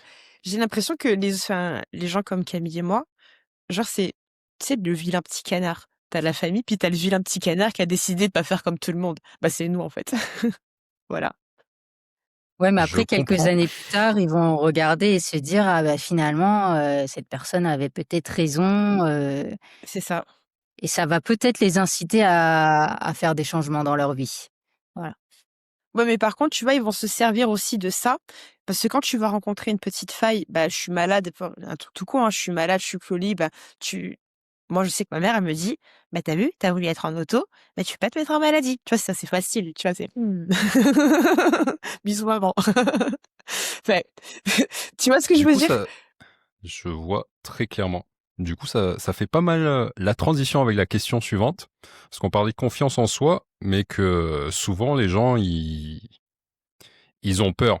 Ils ont peur parce qu'ils n'ont pas confiance en eux, oui, mais ils ont peur du regard des autres, du regard des gens qui les entourent. Et vous m'aviez dit la dernière fois en off que vous voyez ça très souvent chez les femmes que vous Mmh. accompagnez, qui peuvent se dire j'ai peur de ce que ma famille va penser, de ce que mes collègues vont penser, ou est-ce que je vais avoir des clients, est-ce que mes clients vont être satisfaits. Qu'est-ce que vous répondriez aux femmes qui pensent Bah ça et qui ont peur de passer à l'action par peur du regard des autres? pour moi, on en a discuté avec Camille, on s'est mis d'accord, sur nos réponses. Heu, la réponse clé, c'est: le jugement des autres est une projection, pas une vérité. C'est-à-dire que le point de départ est de décomposer l'idée qu'on se fait de l'opinion des autres. Donc en fait, on peut adopter la règle du 80-20, donc c'est-à-dire le focus des autres. Les gens sont préoccupés à 80 par leur propre vie. Donc si eux, ils y sont pas arrivés, nous, on n'y arrivera pas. Tu vois, c'est l'effet miroir en fait là, Mmh. tu vois ce que je veux dire? Voilà. Donc l'action à mener, c'est d'arrêter de surestimer, heu, l'importance que l'on a dans l'esprit des autres et de vivre pour soi. De se concentrer à 90 sur notre énergie et sur la valeur qu'on s'apporte à nous-mêmes et qu'on s'en fout du jugement, en fait. On n'est pas le centre de l'attention de celui qui nous juge. Après, ne plus chercher l'approbation des autres, mais chercher l'information. C'est-à-dire? Ah, je savais qu'on allait te te stimuler. Non, mais Donc ça c'est ne un cherchez sujet plus vachement intéressant. Du coup, vas-y. j'ai le droit d'argumenter, c'est bon? Ne cherchez plus l'approbation, cherchez l'information. Donc, le fait, c'est la critique n'est pas un jugement sur votre personne, c'est une donnée pour s'améliorer. L'action, transformer notre objectif mental. Au lieu d'espérer qu'ils aiment, il faut chercher activement un feedback. Poser la question, quels sont les points à améliorer? Par exemple, tu vois, admettons, voilà, j'ai construit cette maison. Qu'est-ce que tu en penses si je rajoute ça? Qu'est-ce que tu verrais dans son amélioration? Oui, après, il Parce faut que pas poser la question non plus à tout le monde, hein. Faut oui, poser la non, question à une personne qui va te à celui répondre qui te juge, voilà. et voilà. Après, focaliser vas-y, je sens que tu as envie de parler. Je il y a tellement de questions qui me viennent, mais s comment tu fais pour ne pas te sentir, bloqué Juger? par la peur, du jugement des autres, la peur du regard des autres, par exemple, Je peux te je parler en sais toute pas. franchise? Je peux te parler en toute franchise? Je Vas-y. m'en fous. Je m'en fous. C'est ça, rien Voilà. à battre. En fait, souvent, il y en a qui me disent: «J'ose pas poster ma photo parce que si je fais pas de like, tout le monde va mes amis, ma famille, vont dire: "Ah bah, Mmh. voilà, elle se met en avant", ils vont rigoler, on a peur du ridicule». Mais, en fait, et alors? Enfin, je veux dire, il pense ce qu'il veut, je veux dire, C'est ça, si tu ne fais rien, il se passera jamais rien. Donc, exactement. poste, peut-être que tu seras surprise, peut-être que oui, tu vas faire que 10 likes, 20 likes, mais, bah, dans 6 mois, tu verras que, si tu as persévéré, bah, ça va marcher. D'où Donc le en fait fait, de se rien à faire. focaliser sur, notre public cible, en fait. Voilà. C'est-à-dire que ce C'est qu'on ça. va faire, et ça va peut-être pas plaire à tout le monde, mais on a toujours un public cible à qui ça va plaire. Et ben, en fait, on va se nourrir de ce public cible-là pour pouvoir avancer. Et tous C'est les ça, bah, haters, salut, si on essaye de plaire, enfin plaire à tout le monde, c'est plaire à n'importe à qui n'importe qui. et nous, vraiment, on essaie de s'adresser, voilà, à notre cible, les femmes entrepreneurs et elles aiment notre contenu, et on s'en fout qu'on n'a pas forcément, l'aval de tout le monde, quoi. Parce que tu vois, il y a Mmh. 1 an, ils Voilà, peuvent enfin 1 an passé, on peut te dire: «Ouais, tu vas pas y arriver, ne démissionne pas, ne poste pas ça». Et puis c'est dans ça. 1 an, la personne va changer d'avis et va dire: «Ah ouais, non mais en fait, cette meuf-là, bah, elle s'en sort, on n'y croyait pas, mais» donc c'est pour ça, il faut pas trop écouter ce que les gens, disent Non. parce qu'ils auront toujours quelque chose à dire. Donc il faut le faire pour soi et pas pour les autres. Parce Donc qu'après, tu as aussi un peu, enfin, faut qu'on se parle français, hein. Tu as aussi une part de jalousie des gens aussi, hein. Tu as des gens qui te jalousent et qui vont pas te dire: «Je suis jaloux de toi», mais leur comportement, donc vont faire que tu as compris qu'ils sont jaloux. Donc, ils vont toujours mettre des objections sur tout ce que tu vas faire. Ils vont toujours être dans la critique qui va sûrement souvent être non constructive. Mais en fait, quand tu grattes un peu, c'est que de la jalousie, en fait. Parce que, en fait, tu fais ce qu'elle aurait aimé faire elle-même, sauf qu'elle n'a pas eu les de le faire. Ok. Et du coup, bon, là, elle a plus peur du regard des autres. Elle se dit, je m'en fous des autres, sauf que je me sens pas qualifié pour me mettre en avant.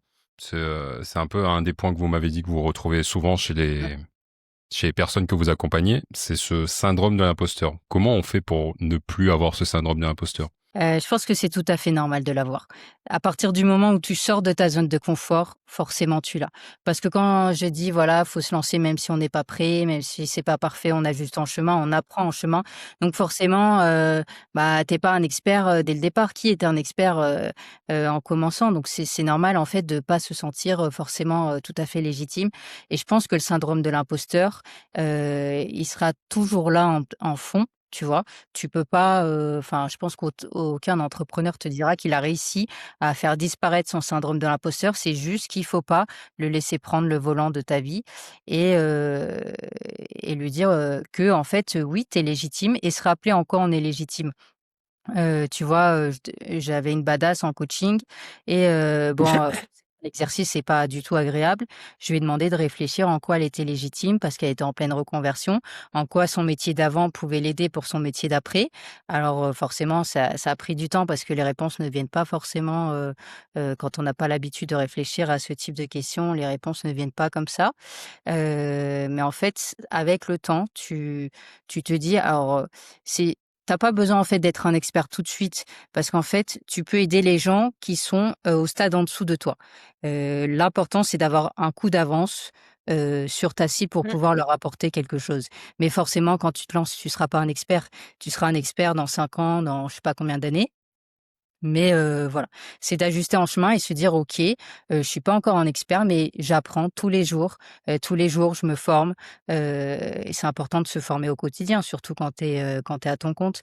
Mais si, voilà, tu prends toutes les ressources, que tous les jours, tu acceptes que voilà et c'est un apprentissage de toute une vie, petit à petit, ce syndrome de l'imposteur, tu l'écouteras même plus et c'est toi qui seras au volant, de ta vie. Ouais, c'est chercher en quoi on est légitime et faire, faire, faire pour trouver C'est ça, pratiquer, il y a des pas de preuves. recette miracle, hein, c'est un travail qui prend des années, quand je dis en bootcamp, forcément on va pas, guérir tout en 2 heures, d'atelier parce qu'il y a l'atelier dure 2 heures chaque atelier. C'est un travail de toute une vie, un accompagnement qui sera là année par année, Mmh. quoi. Justement, tu parles de cet atelier. Comment ça se passe ces ateliers-là pour prendre confiance en soi, etc. Vu que je me souviens qu'il y a un atelier mindset, entrepreneuriat. Tu accompagnes les femmes sur ces points-là, confiance en soi, syndrome de l'imposteur. C'est ça, syndrome de l'imposteur. Donc, il y a plusieurs, mini exercices en fait, de développement personnel. Après, pas tout le monde, voilà, est ouvert, au développement personnel. C'est vrai que c'est devenu assez une mode depuis quelques années. Heu, Moi, c'est vrai que je m'y intéresse depuis, plus de 10 ans. Je fais des retraites, je fais des accompagnements chaque année, des coachings, des formations et du coup, ouais, c'est des ateliers, en groupe. Il y en a un, par exemple, on va essayer de libérer un peu, ses peurs, ses traumas qui te bloque un peu parce que, tu vois, pour moi, l'entrepreneuriat, c'est la plus grande école de développement personnel et ça réveille, en fait, tes faiblesses, enfin tes blessures, tout ce que tu as mis sous le tapis depuis des années, ça va ressortir. Donc voilà, il faut que tu travailles sur toi. Je pense que tu peux pas faire autrement si tu veux évoluer parce que, voilà, c'est un peu les montagnes russes. Donc moi, je leur fais écrire sur un bout de papier pendant un exercice, une chose qu'ils veulent se débarrasser. Par exemple, ils peuvent écrire, «J'ai peur de ne pas être à la hauteur» et j'embarque avec moi, la confiance de monter un business. Enfin, je dis n'importe quoi. Et après, on brûle le papier, parce que le fait de le brûler, c'est quand même assez efficace et on se met en cercle et chacune lit son bout de papier et on le brûle, tout ensemble, et donc ça aide un petit peu, alors je dis pas, entièrement, mais disons que ça ouvre une porte et ça permet tout douce d'avancer, un petit peu malgré ses peurs, quoi. Déjà de mettre le mot sur sa peur et ensuite, de savoir qu'elle est là, mais que, on peut la dépasser, quoi. C'est clair. Je sais pas si Priscilla, tu veux rajouter un truc Ben en par fait, rapport à tout ce qu'on a dit. cette question, elle est, ça c'est plus pour Camille, c'est vraiment sa partie à elle, Mhm. au niveau de ses compétences, enfin, c'est son domaine, on va dire. Donc on Mhm. n'empiète pas Mmh. sur le domaine, Non, mais donc c'est je un peu ça valide, Ok. je valide. ça rejoint un peu le sport parce qu'en fait, le collectif dans le sport est très important et dans les bootcamps, il l'est aussi, parce que justement, on se libère de nos peurs, ensemble, et du coup, il y a la force du collectif qui naît, voilà, parce qu'on vit des choses que tu ne vis pas avec tout le monde. Donc tu fais pas ce genre de truc, avec tes collègues de bureau en entreprise, enfin, ça dépend la boîte dans laquelle tu es, Oui, mais voilà.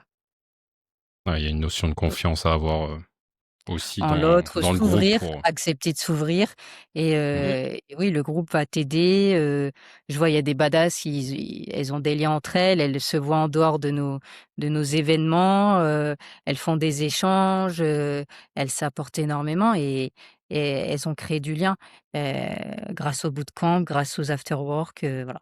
bah, enfin, ça c'est un peu le but des after-work avec des bootcamps, c'est de réseauter, hein. Donc du coup, c'est important aussi. Mm.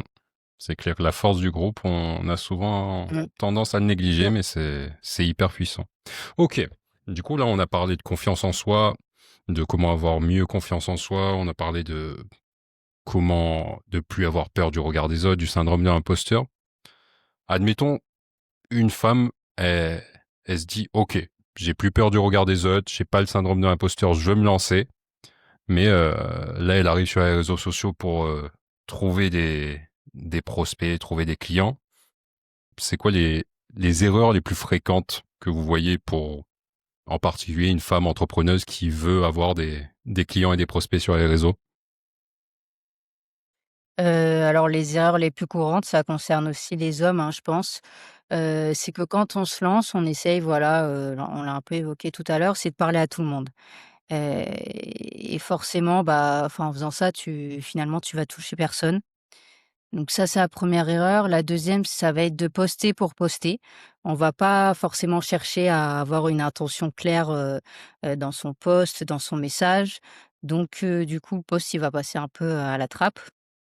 Et troisième erreur, c'est qu'on essaye d'être parfait ou parfaite, heu, avant de poster. On pense que ça fait plus pro, alors qu'en fait, des fois, les posts, auxquels tu as passé moins de temps vont avoir plus de succès que d'autres où tu as passé des heures. Et en fait, c'est l'authenticité, je pense qu'il faut mettre en avant, au lieu de la perfection. Voilà, parce que les gens ne vont pas acheter une image parfaite, ils vont acheter justement, heu, ils vont acheter ton service, ou ton Mmh. produit pour ce que tu es toi.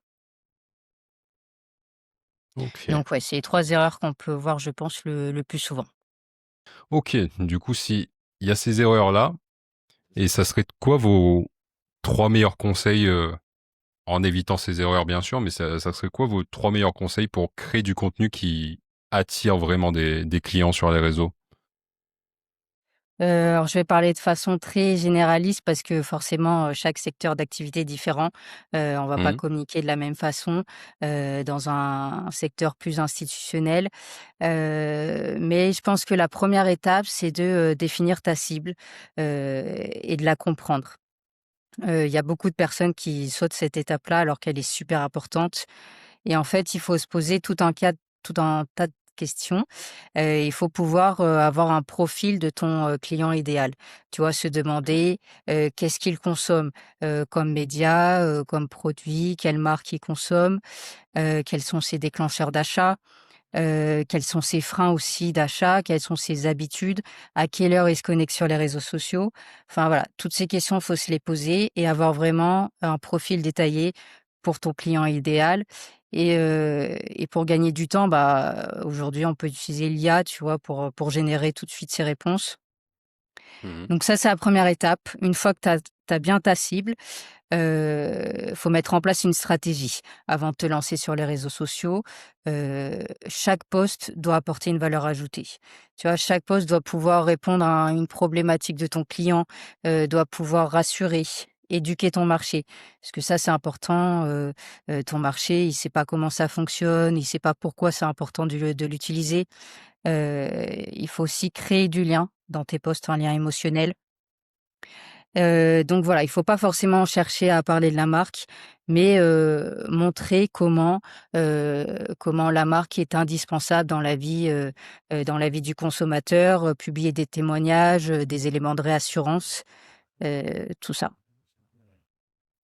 Ok. Mais voilà, encore une fois, c'est des conseils très généralistes et après il faut rentrer au cas par cas selon ton secteur d'activité. Mmh.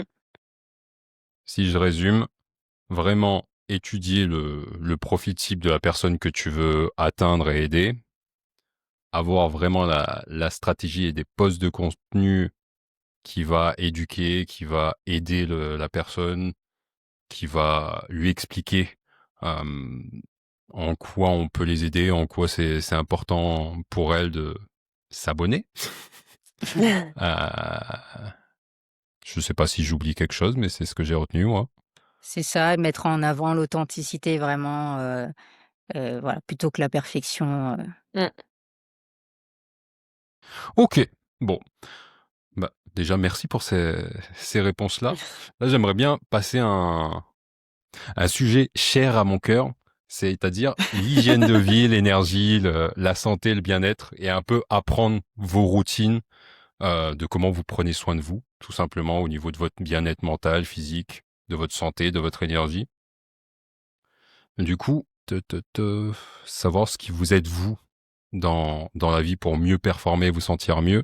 Déjà, première question sur l'hygiène de vie, à quoi ressemble votre routine matinale? Les 60 à 90 premières minutes de votre journée, à quoi ça ressemble?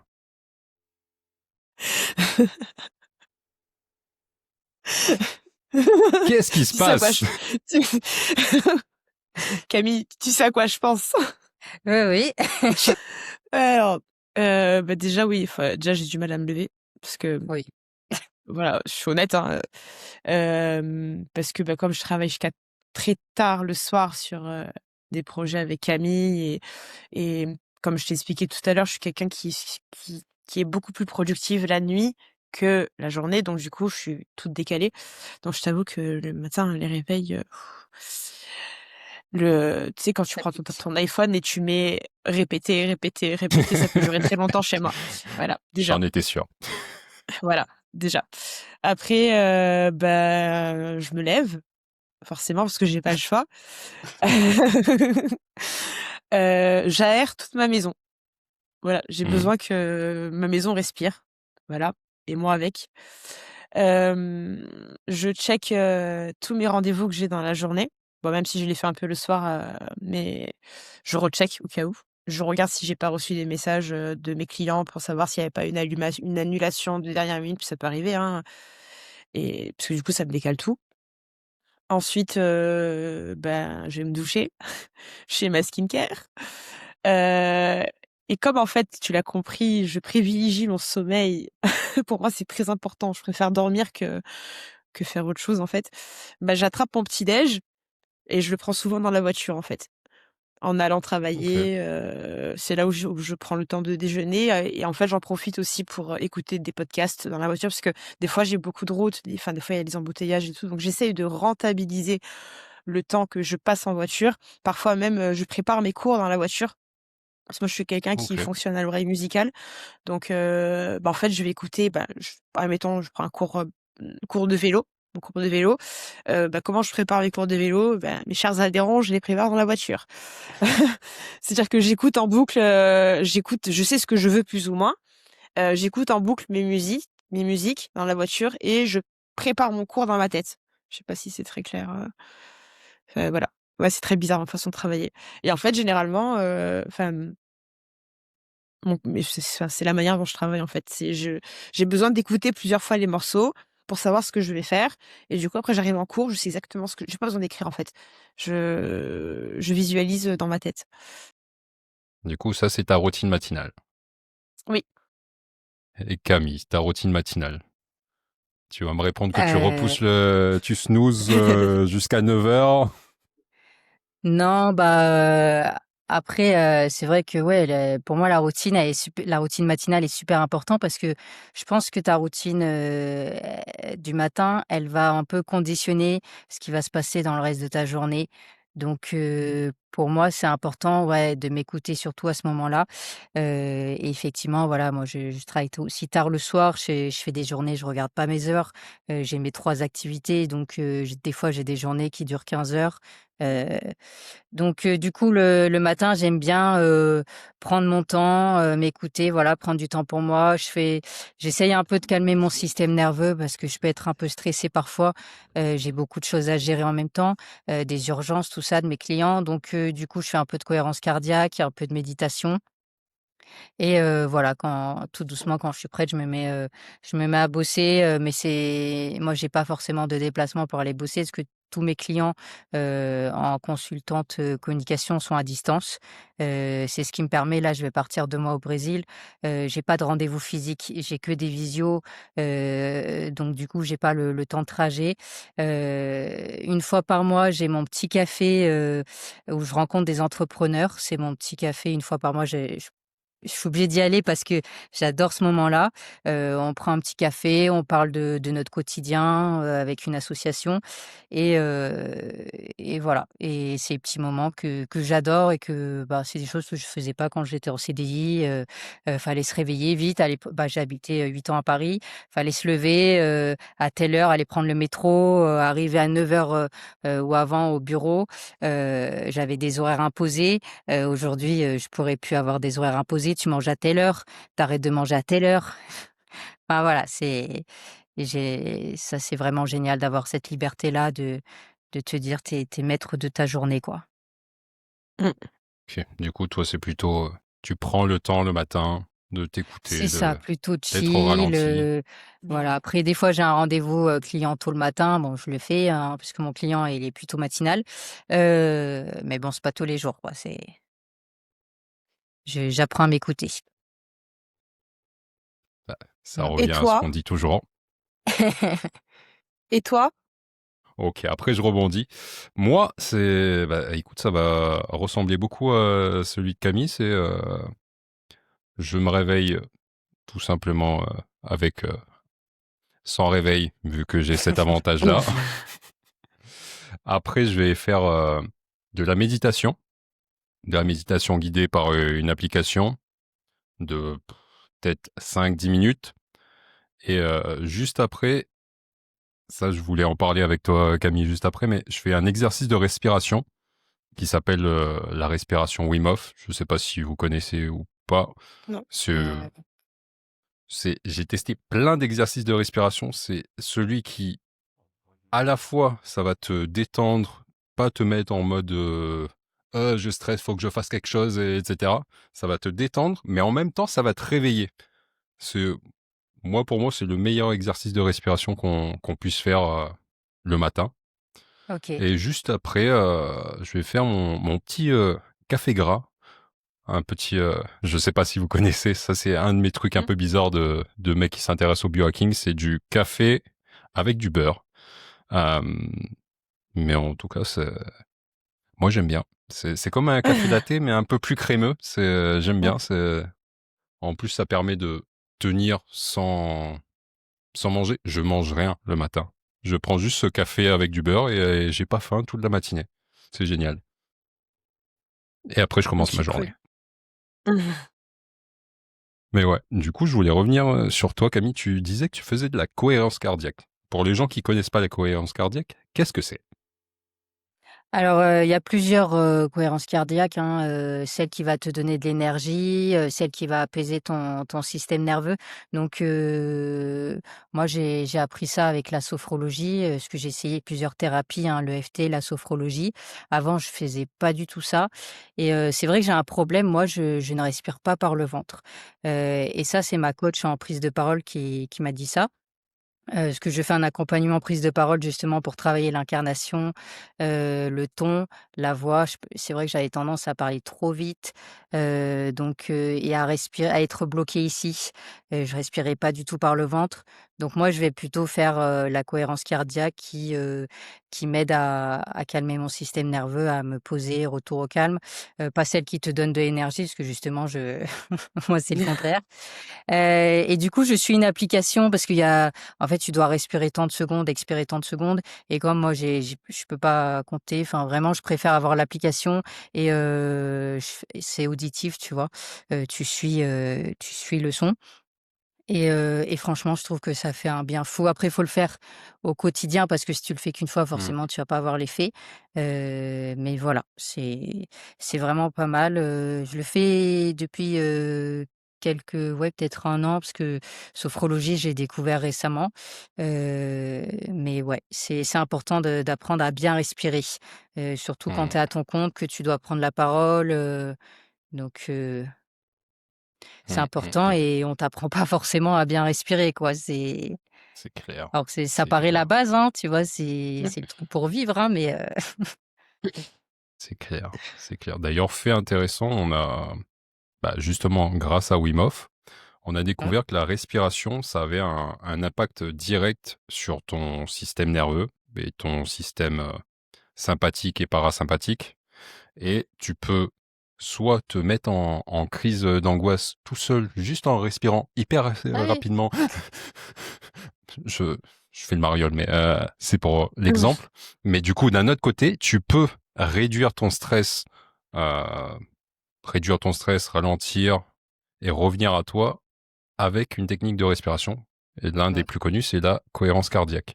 Mais justement, toi, je sais pas si tu te souviens du nombre de secondes de respiration, combien de temps t'inspires, combien de temps t'expires, ou tu te laisses guider. Moi, c'est le temps qui est égal. Je me laisse guider, mais alors je sais plus si c'est 4, 4 et 4, mais c'est le temps qui est égal parce que tu en as, l'inspiration est plus courte et l'autre plus longue.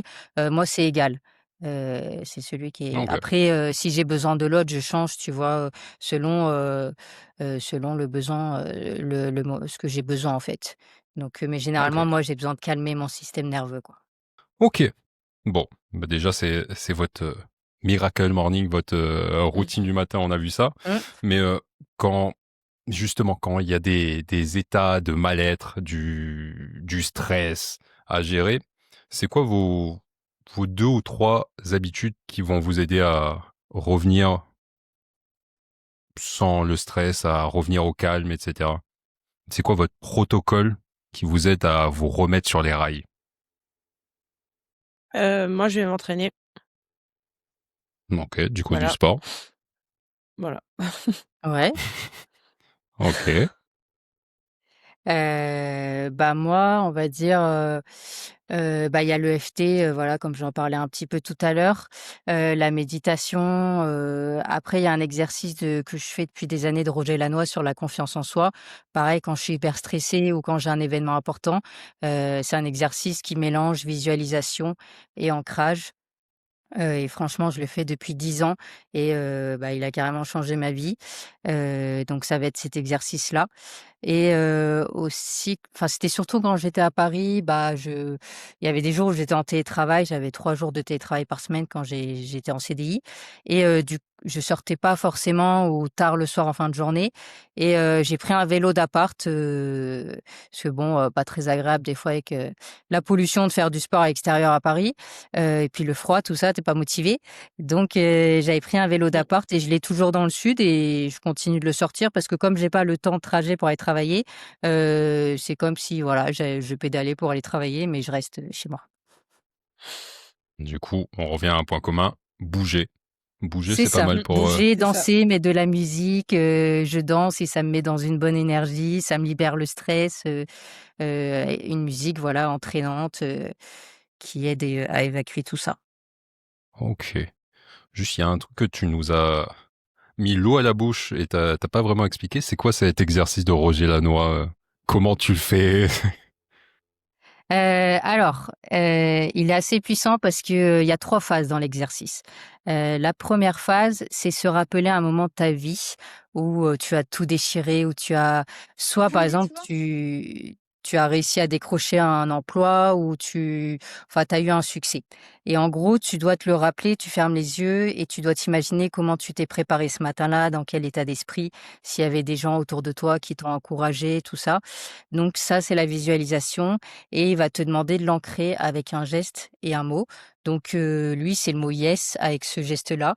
Donc il te demande de le faire pour l'ancrer. Ensuite, il te projette dans un événement futur assez proche.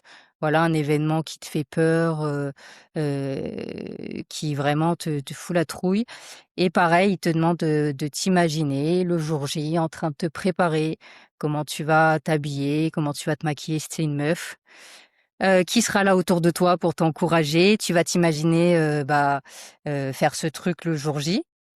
Et puis tu vas t'imaginer, tout va bien se passer, tu vas tout déchirer, tu vas avoir ton contrat, tu vas signer, un nouveau client, peu importe, et puis pareil, tu l'ancres avec le geste et le mot et après tu te projettes dans 1 an, dans 2 ans, dans 3 ans, peu importe et là, tu t'imagines, avoir la vie, que tu veux.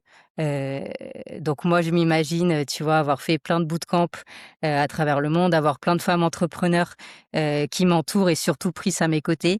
Tu pareil, tu imagines les gens qui sont autour de toi, qui te félicitent pour tout ce que tu as accompli, heu, tout ça parce que tu as décidé de mettre la confiance dans ta vie et pareil, tu l'ancres, heu et du coup, ça permet à ton corps de se souvenir. À chaque fois que tu vas refaire ce geste, il va assimiler ce geste à la confiance, tu vois? Et à la réussite. OK, du coup, un exercice de visualisation, de succès, d'un état C'est où ça, tu du te sens super succès, bien et après tu l'ancres. ouais. Justement, je crois que Priscilla, tu un diplôme de coach en PNL et je crois que c'est un truc lié à la PNL. Je sais pas si Non, tu peux. j'ai pas un diplôme de coach en PNL. Je me suis, auto-formée. En fait, j'ai lu OK, beaucoup de livres, sur la PNL, en fait, tout simplement. OK, OK, Et oui, OK. l'ancrage, c'est super important, hein. Ouais. Et Ouais. justement, la question qui me venait là, c'est t'ancres cet état-là, mais comment tu fais pour ancrer un état, positif grâce à un mouvement ou grâce à une action? Parce que je Bah, par la répétition et par l'habitude Et la visualisation aussi, il faut et la que tu mettes visualisation. des Mmh. images dans ta tête. Tu vois, moi, je me projette dans ma tête déjà au bootcamp de Rio, je mmh, m'imagine animer les ateliers, j'imagine les femmes autour de moi. Heu, En fait, il y en a qui vont penser que oui, ça va leur porter la poisse. Par exemple, un jour, je voulais absolument retourner dans le sud, parce que là, j'habite à Marseille. J'étais à Paris et j'étais déjà en train de chercher des apparts alors que j'avais pas l'autorisation de mon employeur à l'époque pour bouger à Marseille. Mais je me visualisais déjà vivre à Marseille et en fait, ça s'est réalisé parce que ce que tu manifestes, ça va aussi, Mmh.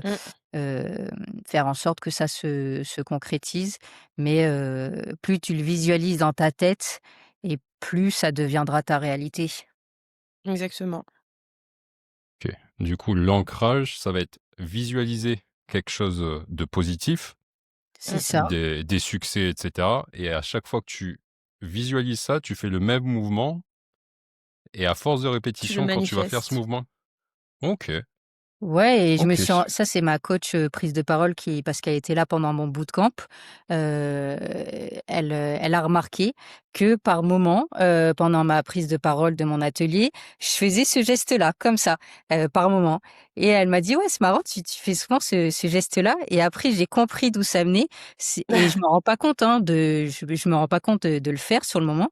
Bon après ça va, je le fais pas toutes les 2 secondes, mais en fait, c'est c'est l'inconscient. C'est mon corps qui a été et mon esprit qui a été formaté, sur des années d'entraînement, voilà. OK, super intéressant. Faudra que j'essaye de faire ça. Ça, je vais le garder dans ma boîte à outils. OK. Donc si je résume, vos conseils pour, aller mieux, déjà de base, faire du sport, bouger. Mmh. Ensuite, Prise, toi, tu as rajouté cet exercice de Roger Lannoy avec, la visualisation, oh, c'est compliqué à dire. C'est Cam qui a rajouté. Cam qui a rajouté, autant pour moi. Et du coup, c'est ce que j'ai compris. Mmh. Tout à fait. Là, j'ai envie de passer à un truc un peu spécial, hors sujet, j'ai envie de dire, mais que j'ai envie d'aborder quand même. Parce que ça touche quand même les entrepreneuses et je trouve que c'est un sujet super intéressant pour le bien-être des gens en général. C'est la charge mentale. Parce que c'est un truc qui touche pas mal de femmes, en particulier les femmes entrepreneuses. Euh, pour les hommes qui nous écoutent et qui comprennent toujours pas ce que c'est la charge mentale, est-ce que vous pourriez expliquer en simple c'est quoi et à quoi ça ressemble dans le quotidien d'une femme? Bah, je pense que la charge mentale, c'est penser à tout, faire tout, tout le temps, et sans mettre ton cerveau sur pause, en fait, et devoir penser ça pour toi, mais aussi pour les autres. Heu, voilà, donc c'est comme ça que, personnellement, je le définis. Je sais pas si tu veux rajouter un truc, Pris? Ben, je pense que, pour soulager un peu, pour soulager la femme entrepreneuse, je pense que le partage des tâches au quotidien, c'est important. Que chacun assume, une partie des tâches, une répartition, que faut pas tout en fait, on en parlait hier soir avec Camille, l'homme, on a l'impression qu'on a besoin qu'on lui dise: «Est-ce que tu peux faire ça s'il te plaît?» pour m'aider en fait, tu vois? C'est pas l'homme n'aura enfin, alors c'est j'ai pas envie de dire l'homme, mais bref, le conjoint n'aura pas, le le réflexe d'aller le faire par lui-même. Il va falloir que la femme demande, pour que l'homme, fasse ou pas, parce que des fois ils disent non, hein, Mmh. et donc du coup, en fait, ce serait bien que parfois, le conjoint Ils prennent des je me Ouais. initiatives. contrôle Camille, je me contrôle. En fait, Voilà, je prenne pense des que initiatives. ouais, c'est ça, en fait, je pense que la femme attend clairement que l'homme prenne les devants sans qu'on ait à lui dire. Après, il y a Mmh, aussi un truc, c'est que la femme oublie, tu vois, que, en fait, l'homme, il est pas dans notre tête. On fonctionne pas pareil. Les femmes fonctionnent d'une façon, exactement. les hommes d'une autre façon. Et en fait, c'est important de clarifier, d'apprendre à clarifier nos besoins. Et ça, on a du mal à le faire et on sait Mmh. pas très bien le faire d'ailleurs. Donc voilà. Mais si on clarifie pas nos besoins, l'homme peut pas le deviner parce qu'il son cerveau n'est pas Alors, formaté comme nous, quoi. oui, je suis d'accord avec toi, mais il y a des choses qui restent qui enfin, je sais pas s'il y a des choses, c'est normal, en fait. Tu vois, enfin, tu rentres, ta femme, elle est au boulot. Tu rentres, tu vois que la vaisselle n'a pas été faite. Tu vas pas attendre qu'elle te dise de la faire. Tu prends tes 2 mains et tu la fais, en fait, tu vois? Et comme ça, la femme, quand elle rentre ce soir, eh ben, elle aura peut-être que juste à manger à faire. Elle aura pas de la vaisselle et à manger à faire, tu vois? Donc oui et non. Voilà. Il y a des choses qui ouais, faut pas rentrer dans ce Là, débat-là tu as avec moi. touché un sujet sensible, Je Oui comprends, et non. Voilà. je comprends, je comprends. Mais du coup, Faut pas être né de mmh, Saint-Cyr pour se dire: «Ah, tu crois qu'elle pense que je dois faire la vaisselle?» Non, tu la vois, non? ouais, bon, moi, je parlais pas des choses, voilà, faire la vaisselle, je pensais plus, je sais que les hommes, par exemple, souvent, on a pu me dire, «Mais moi, je sais pas, aider émotionnellement les femmes, qu'est-ce que je dois faire?» Tu vois? Enfin, Ah oui, peut-être sur le plus, côté voilà, sur émotionnel, d'accord. le côté émotionnel, heu, pas forcément les Bah, tâches c'est simple, tu vas lui physiquement. acheter des fleurs, pas de chocolat, tu l'emmènes au restaurant, tu lui dis: «Chérie, tu sais quoi? Prends 1 heure pour toi. Je garde les enfants». Tu vois, rien que ça déjà, rien que ça. Tu rentres du travail, tu arrives avec une rose. Eh, ça fait plaisir. Tu rentres du travail, tu lui as préparé le repas.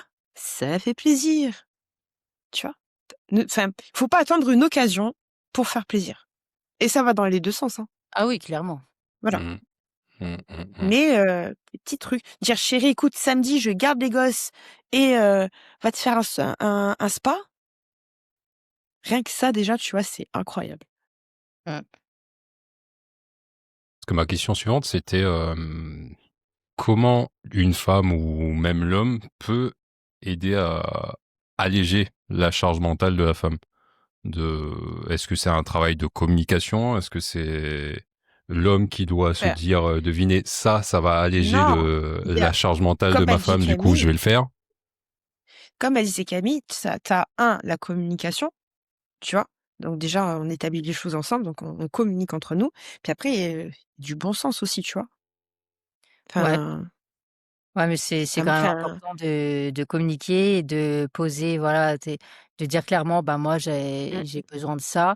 Il y a des moments où je vais être, super stressée, bah, j'ai besoin d'être seule dans ma bulle, enfin, voilà, dire aussi et exprimer, que, c'est pas contre toi si, bah, je te parle pas, c'est parce que, voilà, je suis focus sur mes trucs, donc le prends pas mal, quoi. Donc c'est important aussi de dire, voilà, comment nous on fonctionne, donc dans des on en situations. revient toujours au pilier numéro un, la communication. Mmh, On OK. c'est communique ça. et ensuite on met les choses en place Voilà, et après je après à un pense moment aussi. donné, il y a aussi du bon sens, des 2 côtés. Oui, c'est sûr. Mais, quand tu es à ton compte, par exemple, je sais quand tu es avec un CDI, bah, c'est plus compliqué parce qu'on n'a pas, Oh! on se comprend pas forcément, enfin, on a des Mmh, responsabilités, l'autre a d'autres responsabilités en CDI. Personnellement, dans mon cas, bah, je pars de moi, au Brésil, enfin, j'ai un mode de vie quand même, qui correspond pas aux personnes, qui peuvent être en entreprise. Donc, mmh. c'est sûr que quand tu es avec un entrepreneur qui comprend ton mode de vie, pourquoi, tu es autant stressé, pourquoi tu travailles autant, c'est quand même un peu plus, facile, ou Ouais, ça alors c'est peut-être vrai. quelqu'un qui est en CDI et qui est déjà passé par là ou qui sait, à peu près ce que tu peux vivre, quoi. OK. Parce qu'en fait, enfin, tu enfin, quelqu'un qui est en CDI et quelqu'un qui est en entrepreneur n'a pas la même charge mentale déjà. Mmh. Il y a un Mmh. déséquilibre déjà. Donc quand tu es dans un couple mixte où tu as un CDI et un entrepreneur, déjà ça dans la balance, déjà il y a une irrégularité, tu vois? Mmh. Donc du coup, faut voilà, communiquer, mettre des choses en place pour que, tout se passe bien en fait. Après tu as 2 CDI, ben, on a le même, enfin, même mode de fonctionnement, tu vois? C'est 9h-18h, métro boulot dodo, enfin, tu vois ce que je veux dire? Mmh. L'entrepreneur, Mmh. il a enfin moi je le vois dans mon travail, hein, je peux commencer quand j'ai envie, hein, c'est moi qui organise mon emploi du temps, mais je peux commencer le matin à 6h et faire un tout droit jusqu'à 23h, tu vois? Comme Mmh. aujourd'hui, j'ai décidé que je ne travaillais pas. Voilà. Mmh. Du coup, si je devais résumer, si un jour, je venais, je vous dis, «Les filles, j'ai besoin de conseils pour alléger la charge mentale, de ma compagne», qu'est-ce que vous me diriez? C'est déjà, de ce que j'ai compris, de la communication Mmh. et Soit à son écoute. OK, Mmh. à l'écoute de ses Ouais. besoins Mmh. En fait, tu peux et lui demander de qu'est-ce qu'elle a besoin, en fait. Voilà, Demande-lui clairement: «Bah, qu'est-ce que je peux faire?» Voilà, demande-lui et tu verras la réponse. voilà. OK. Et après, Du coup soit aussi, tu sais, enfin, ce qu'on aime bien aussi, c'est et ça, je pense que toutes les femmes seront d'accord, tu sais, c'est les petits trucs du quotidien, les petites surprises, les petites attentions voilà, les petites attentions qu'on ne fait pas tout enfin, pas attendre l'occasion que ce soit son anniversaire ou la Saint-Valentin ou Noël, tu vois? Mais genre, mmh tu rentres d'une interview et tu passes devant un fleuriste: «Ah bah tiens, je vais acheter des roses à ma femme», quoi, tu vois? Bah, en fait, ces mh. petites attentions-là, ça va la valoriser et en fait, elle va se dire enfin moi je sais que je fonctionne comme ça, hein. Moi je vais me dire, «Ah en fait, je ne suis pas que», tu vois? Il m'aime aussi pas enfin pour ça, pour ça, pour ça, pour ça, pour ça. Tu comprends ce que je veux te dire? Ouais, qu'au Ça fait du final, bien au c'est moral en fait. pas Ça fait du bien au moral et du coup, bah, moi je sais que voilà, un petit truc admettons voilà, je me suis dit: «Oh putain il a pas fait ça, quand il rentre je vais le bomber». Il rentre avec un bouquet de fleurs, je vais pas te bomber, tu vois? Du coup. du coup, si j'ai pas fait la vaisselle, je vais acheter un bouquet de fleurs si j'ai pas envie de faire la vaisselle? Voilà. OK. Ou sinon vous achetez un lave-vaisselle, ça ira plus vite. Non, mais c'est les petites attentions du quotidien Ouais. qui font plaisir, tu vois? Et c'est même ça entretient la flamme, c'est valorisant, Oui, c'est et ça et écoute puis là. on apprend aussi que l'autre, bah, comprenne, bah, notre mode de vie, bah, ce qu'on a à gérer, voilà et c'est pas facile de se mettre à la place de l'autre, Mmh, Sur le pilier numéro un d'un couple, la ouais, la communication. communication, mmh. voilà. Mais ça va dans les 2 sens Communication de parce ses qu'il y a besoins. Ouais, de Oui, ses mais après besoins ça va. et de ses comportements, tu vois? Quand tu es stressé, bah, ouais, si tu pas trop dispo ou si genre, bah, non, c'est pas le moment de me parler, je suis sur des urgences, enfin, tu vois? Enfin, où j'ai besoin d'être toute seule dans ma bulle, Mmh. voilà. C'est dire: «Moi, Mais je fonctionne attention, comme ça, c'est pas contre toi, mais mais ça va dans les 2 sens, hein. Ça peut être aussi la femme par rapport à l'homme, hein. Enfin, ah on dit là, on parle des hommes, mais ça peut être aussi l'inverse, hein. Puis il y a des femmes, elles sont reloues aussi, hein, faut pas se mentir, ah oui, hein. Merci clairement, Pris, Voilà, merci. de rien. Merci ouais, ouais. de rétablir la vérité. C'est T'emballes pas pas la quand même, vérité. hein. Mais oui, ça va dans les 2 sens aussi. Ça peut être un entrepreneur, voilà et la femme, elle est en CDI, elle comprend pas pourquoi son homme travaille autant, pourquoi il est C'est jamais ça, dispo le week-end, le soir, c'est ça. c'est pas Et forcément pourquoi il compatible s'investit pas à la dans maison la relation, et encore et dans la relation et donc toujours pareil, on en revient au pilier numéro un, la communication. Voilà. mmh, c'est ça. OK. Bon, bah, maintenant c'est clair, c'est la communication et la répartition des tâches et basta la charge Et mentale. le bouquet de f non, non, le bouquet de fleurs. Le bouquet de fleurs si j'ai pas fait la vaisselle. OK. Voilà. Bah, écoutez les filles, on arrive vers la fin. Je vais pas beaucoup, prendre plus de votre temps. J'ai 2 grandes questions phares. La première, c'est si une femme venait demain en vous disant: «Je veux mieux performer, être une meilleure humaine, être une meilleure entrepreneuse, sans me détruire mon bien-être et ma santé», ça serait quoi les 3 choses les plus importantes que vous lui diriez? Mmh, de privilégier son sommeil. Pour moi, ça, c'est vraiment, la clé, son alimentation, ouais, sa OK. santé, la santé, ouais, avoir une routine parce que, bah, la routine, c'est super important pour un entrepreneur. Je pense que la discipline t'emmènera toujours plus loin que la motivation, donc une bonne routine, qui te correspond à toi, quoi. Et Prise, qu'est-ce que Moi, je tu lui rajouterais, répondrais? n'écoute pas les autres, vis Mmh. pour toi, prends du temps pour toi et vis tes rêves. C'est ça, pour pas avoir de regrets, quoi. Sommeil, alimentation, santé et ne pas écouter les autres et vivre ses rêves sans avoir Mmh. peur, du jugement, j'ai envie de dire. Oui, parce qu'on a dit tout à l'heure que le jugement des autres, on s'en fout. C'est ça. Yes. OK. Et du coup, un autre sujet qui est cher à mon cœur, c'est, le bonheur, que j'ai envie de dire, c'est un peu un sujet universel aussi. C'est quoi le top 3 des choses qui vous rendent heureuse, au quotidien ou dans votre vie? Moi, honnêtement, enfin, je suis quelqu'un de j'aime voir les gens autour de moi heureux et épanouis. Tu vois? Genre quand je coach quelqu'un, bah, je suis contente quand leur objectif a été atteint, tu vois? Genre, limite, je suis plus contente, enfin, voilà, c'est très bizarre, je sais. Hem et après, bah, passer du temps avec ma famille, voyager, voilà. Mais c'est vrai que j'accorde, enfin, c'est important pour moi je trouve que la vie, elle est tellement difficile que ça me fait Mmh. plaisir de voir des gens autour de moi qui sont heureux et épanouis. Je t'assure, ça me fait du bien au moral. On revient toujours à cette importance, l'entourage. Mmh. Camille, toi, les choses qui te rendent heureuse? Bah, ça va se ressembler, ouais, bah, les choses simples, en fait, profiter du temps avec mes proches, et faire des choses simples, en fait, pas besoin, des fois, j'aime me poser sur la plage et regarder le coucher du soleil, voilà, enfin, je veux dire, un peu, voilà, revenir à l'essentiel et bah, aussi passer du temps avec les badass parce que, bah, de les voir grandir comme ça, bah, surtout qu'on a grandi depuis septembre, parce qu'on s'est lancé il y a pas longtemps. Bah, chaque fois, bah, ça me remplit d'amour. Je les vois en after work, il y a un moment où j'étais très stressée parce que je me suis dit: «J'espère qu'elle passe un bon moment pendant la soirée» et puis je me suis mis à les regarder et je les ai vues mais rigoler, elles rigolaient toutes en même temps, mais en petits groupes, tu vois? Et je me suis dit: «En fait, ça me remplit d'amour et de gratitude donc franchement, je peux pas rêver mieux, quoi». OK. Du coup, ça, je rejoins encore Mmh. l'entourage, encore et Ouais. encore. OK. Bon, bah, ça Mais de toute sera façon, le je trouve que c'est inspirant d'avoir un entourage, épanoui et bien. OK les filles. Bah, écoutez, on va arriver vers la fin.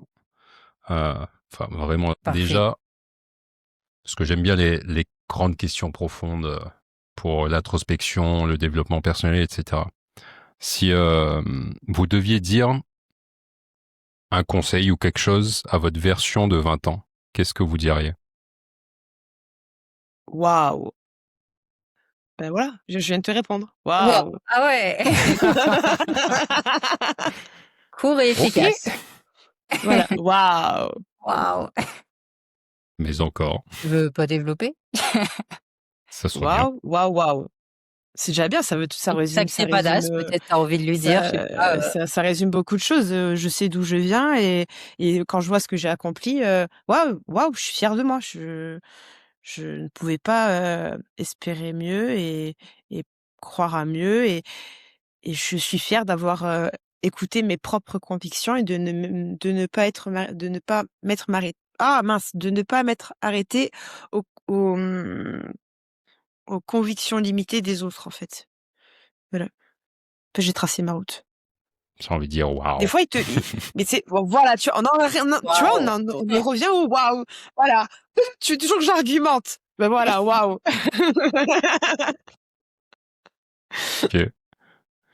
Et toi, Camille, qu'est-ce que tu dirais à ta version de 20 ans? Bah, quand j'avais 20 ans, ma vie, c'est pas du tout la même, hein, j'avais échoué dans mon premier business, j'étais dans un cabinet d'avocats, je regardais pas mes heures, hein, je faisais un métier qui me rendait pas heureuse, j'étais pas épanouie, en plein burn-out et en fait, j'ai failli abandonner, et je me suis dit que j'aurais jamais le job de mes rêves, que j'arriverais jamais à faire de ma passion mon métier, que je pourrais jamais gagner ma vie, et donc je lui dirais de continuer à s'accrocher même si c'est dur, même si la route est longue, mais que tu vas y arriver et que un jour tu seras au Brésil à faire un bootcamp avec une femme incroyable qui est prise. Donc voilà, je Merci. dirais de pas abandonner. Génial. Ok. Du coup, petite question suivante. Est-ce qu'il y a un investissement, un achat de moins de 100 euros ou de 100 euros maximum qui vous a changé la vie? Ok. Bon, bah, Non, si bah, dans prise veut mon pas cas, répondre.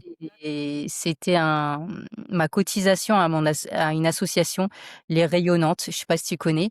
C'est une association nationale de femmes entrepreneurs et il y a une branche à Marseille et je les ai rejoints, au mois de juin et enfin au mois de septembre, pardon et bah, on a notre café d'entrepreneur, notre atelier tous les mois et je prends toujours du plaisir à les rejoindre. Ça me sort de ma solitude et je vis des moments incroyables à côté de ces femmes, inspirantes, voilà. Ben moi, je vais répondre. Je vais te faire mentir, je vais répondre. Moi, j'ai acheté, enfin, j'ai investi dans des bouquins sur la PNL pour, m'aider à Ok. comprendre les autres. Enfin, à comprendre le comportement des autres. Voilà. Ok. Dernière petite question, après on va vraiment mettre le mot de la fin. Si vous aviez la possibilité de placarder un message sur toutes les affiches de pub, tous les écrans du monde, smartphone, ordinateur, quel message vous metteriez? Moi, je mettrais: «Se lancer, c'est déjà réussir». Moi je dirais, bah, je dis souvent: «Les badass avancent malgré la peur au ventre», donc quelque chose comme ça, quoi. Si je traduis, même si t'as peur, fais-le. Et ce qui Voilà, c'est rejoint ça. pas mal ce que Pris a dit. Ok, ok, ok. Bon, allez, on va faire le mot de la fin.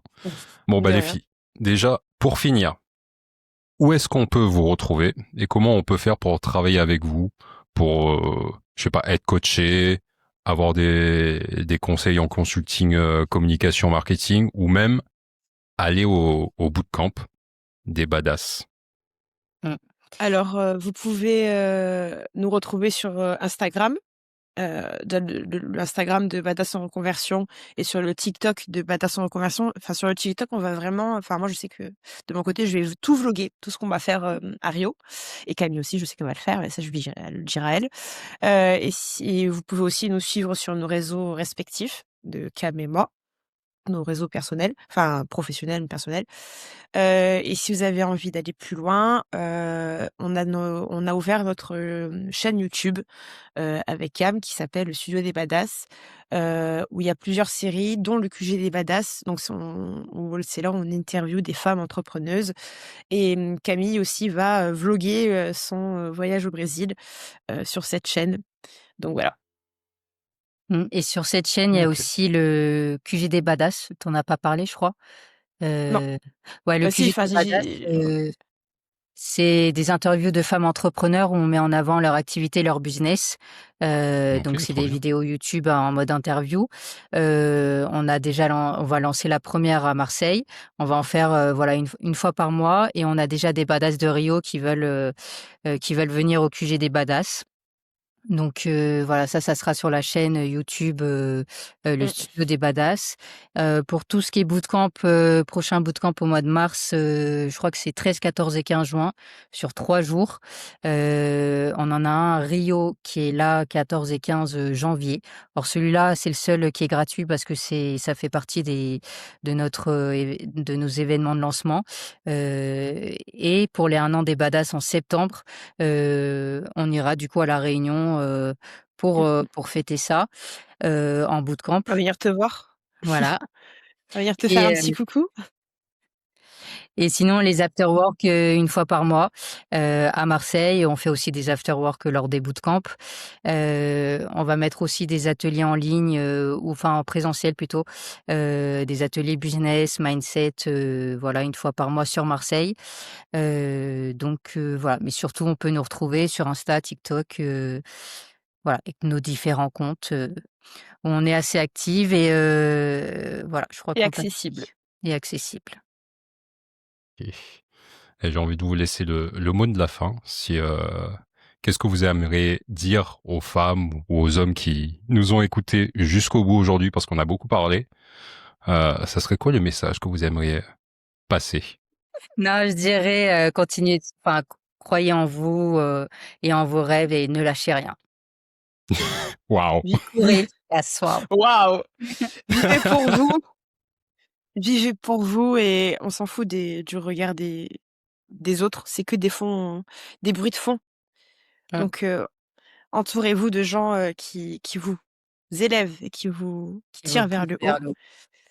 Voilà et laissez les minables dans leur bassesse, on s'en fout. Bon, peut-être pas Voilà, les c'est minables, que laissez les autres parler, les haters. voilà. Voilà, on s'en fout. OK. J'ai envie de dire merci pour cet épisode, les filles. Avec J'ai envie plaisir. de Ouais. vous demander, on se tient au jus, on se tient connecté parce qu'il y a un bootcamp de prévu à La Réunion en septembre 2026. Voilà, pour les 1 an des badass, ouais. Pour les gens qui veulent On va venir s'inscrire, te faire un petit inscrivez-vous. coucou. Ouais. Je ferai le guide touristique si vous voulez. Yes. Pas mal, pas mal. Yes. Non, Allez, bah, j'ai merci envie pour de tout, dire. hein. C'était top. Merci beaucoup pour l'invitation. Ouais. Merci beaucoup et à C'était très un vite. C'était plaisir. cool. Allez, À ciao. bientôt. À bientôt. Ciao. Salut, salut. Bisous. Tu as pas dit bisous, Juste bisous? dernière chose. Bisous. Je dis pas bisous, bisous. Moi, je dis piouk. Ah ouais. OK.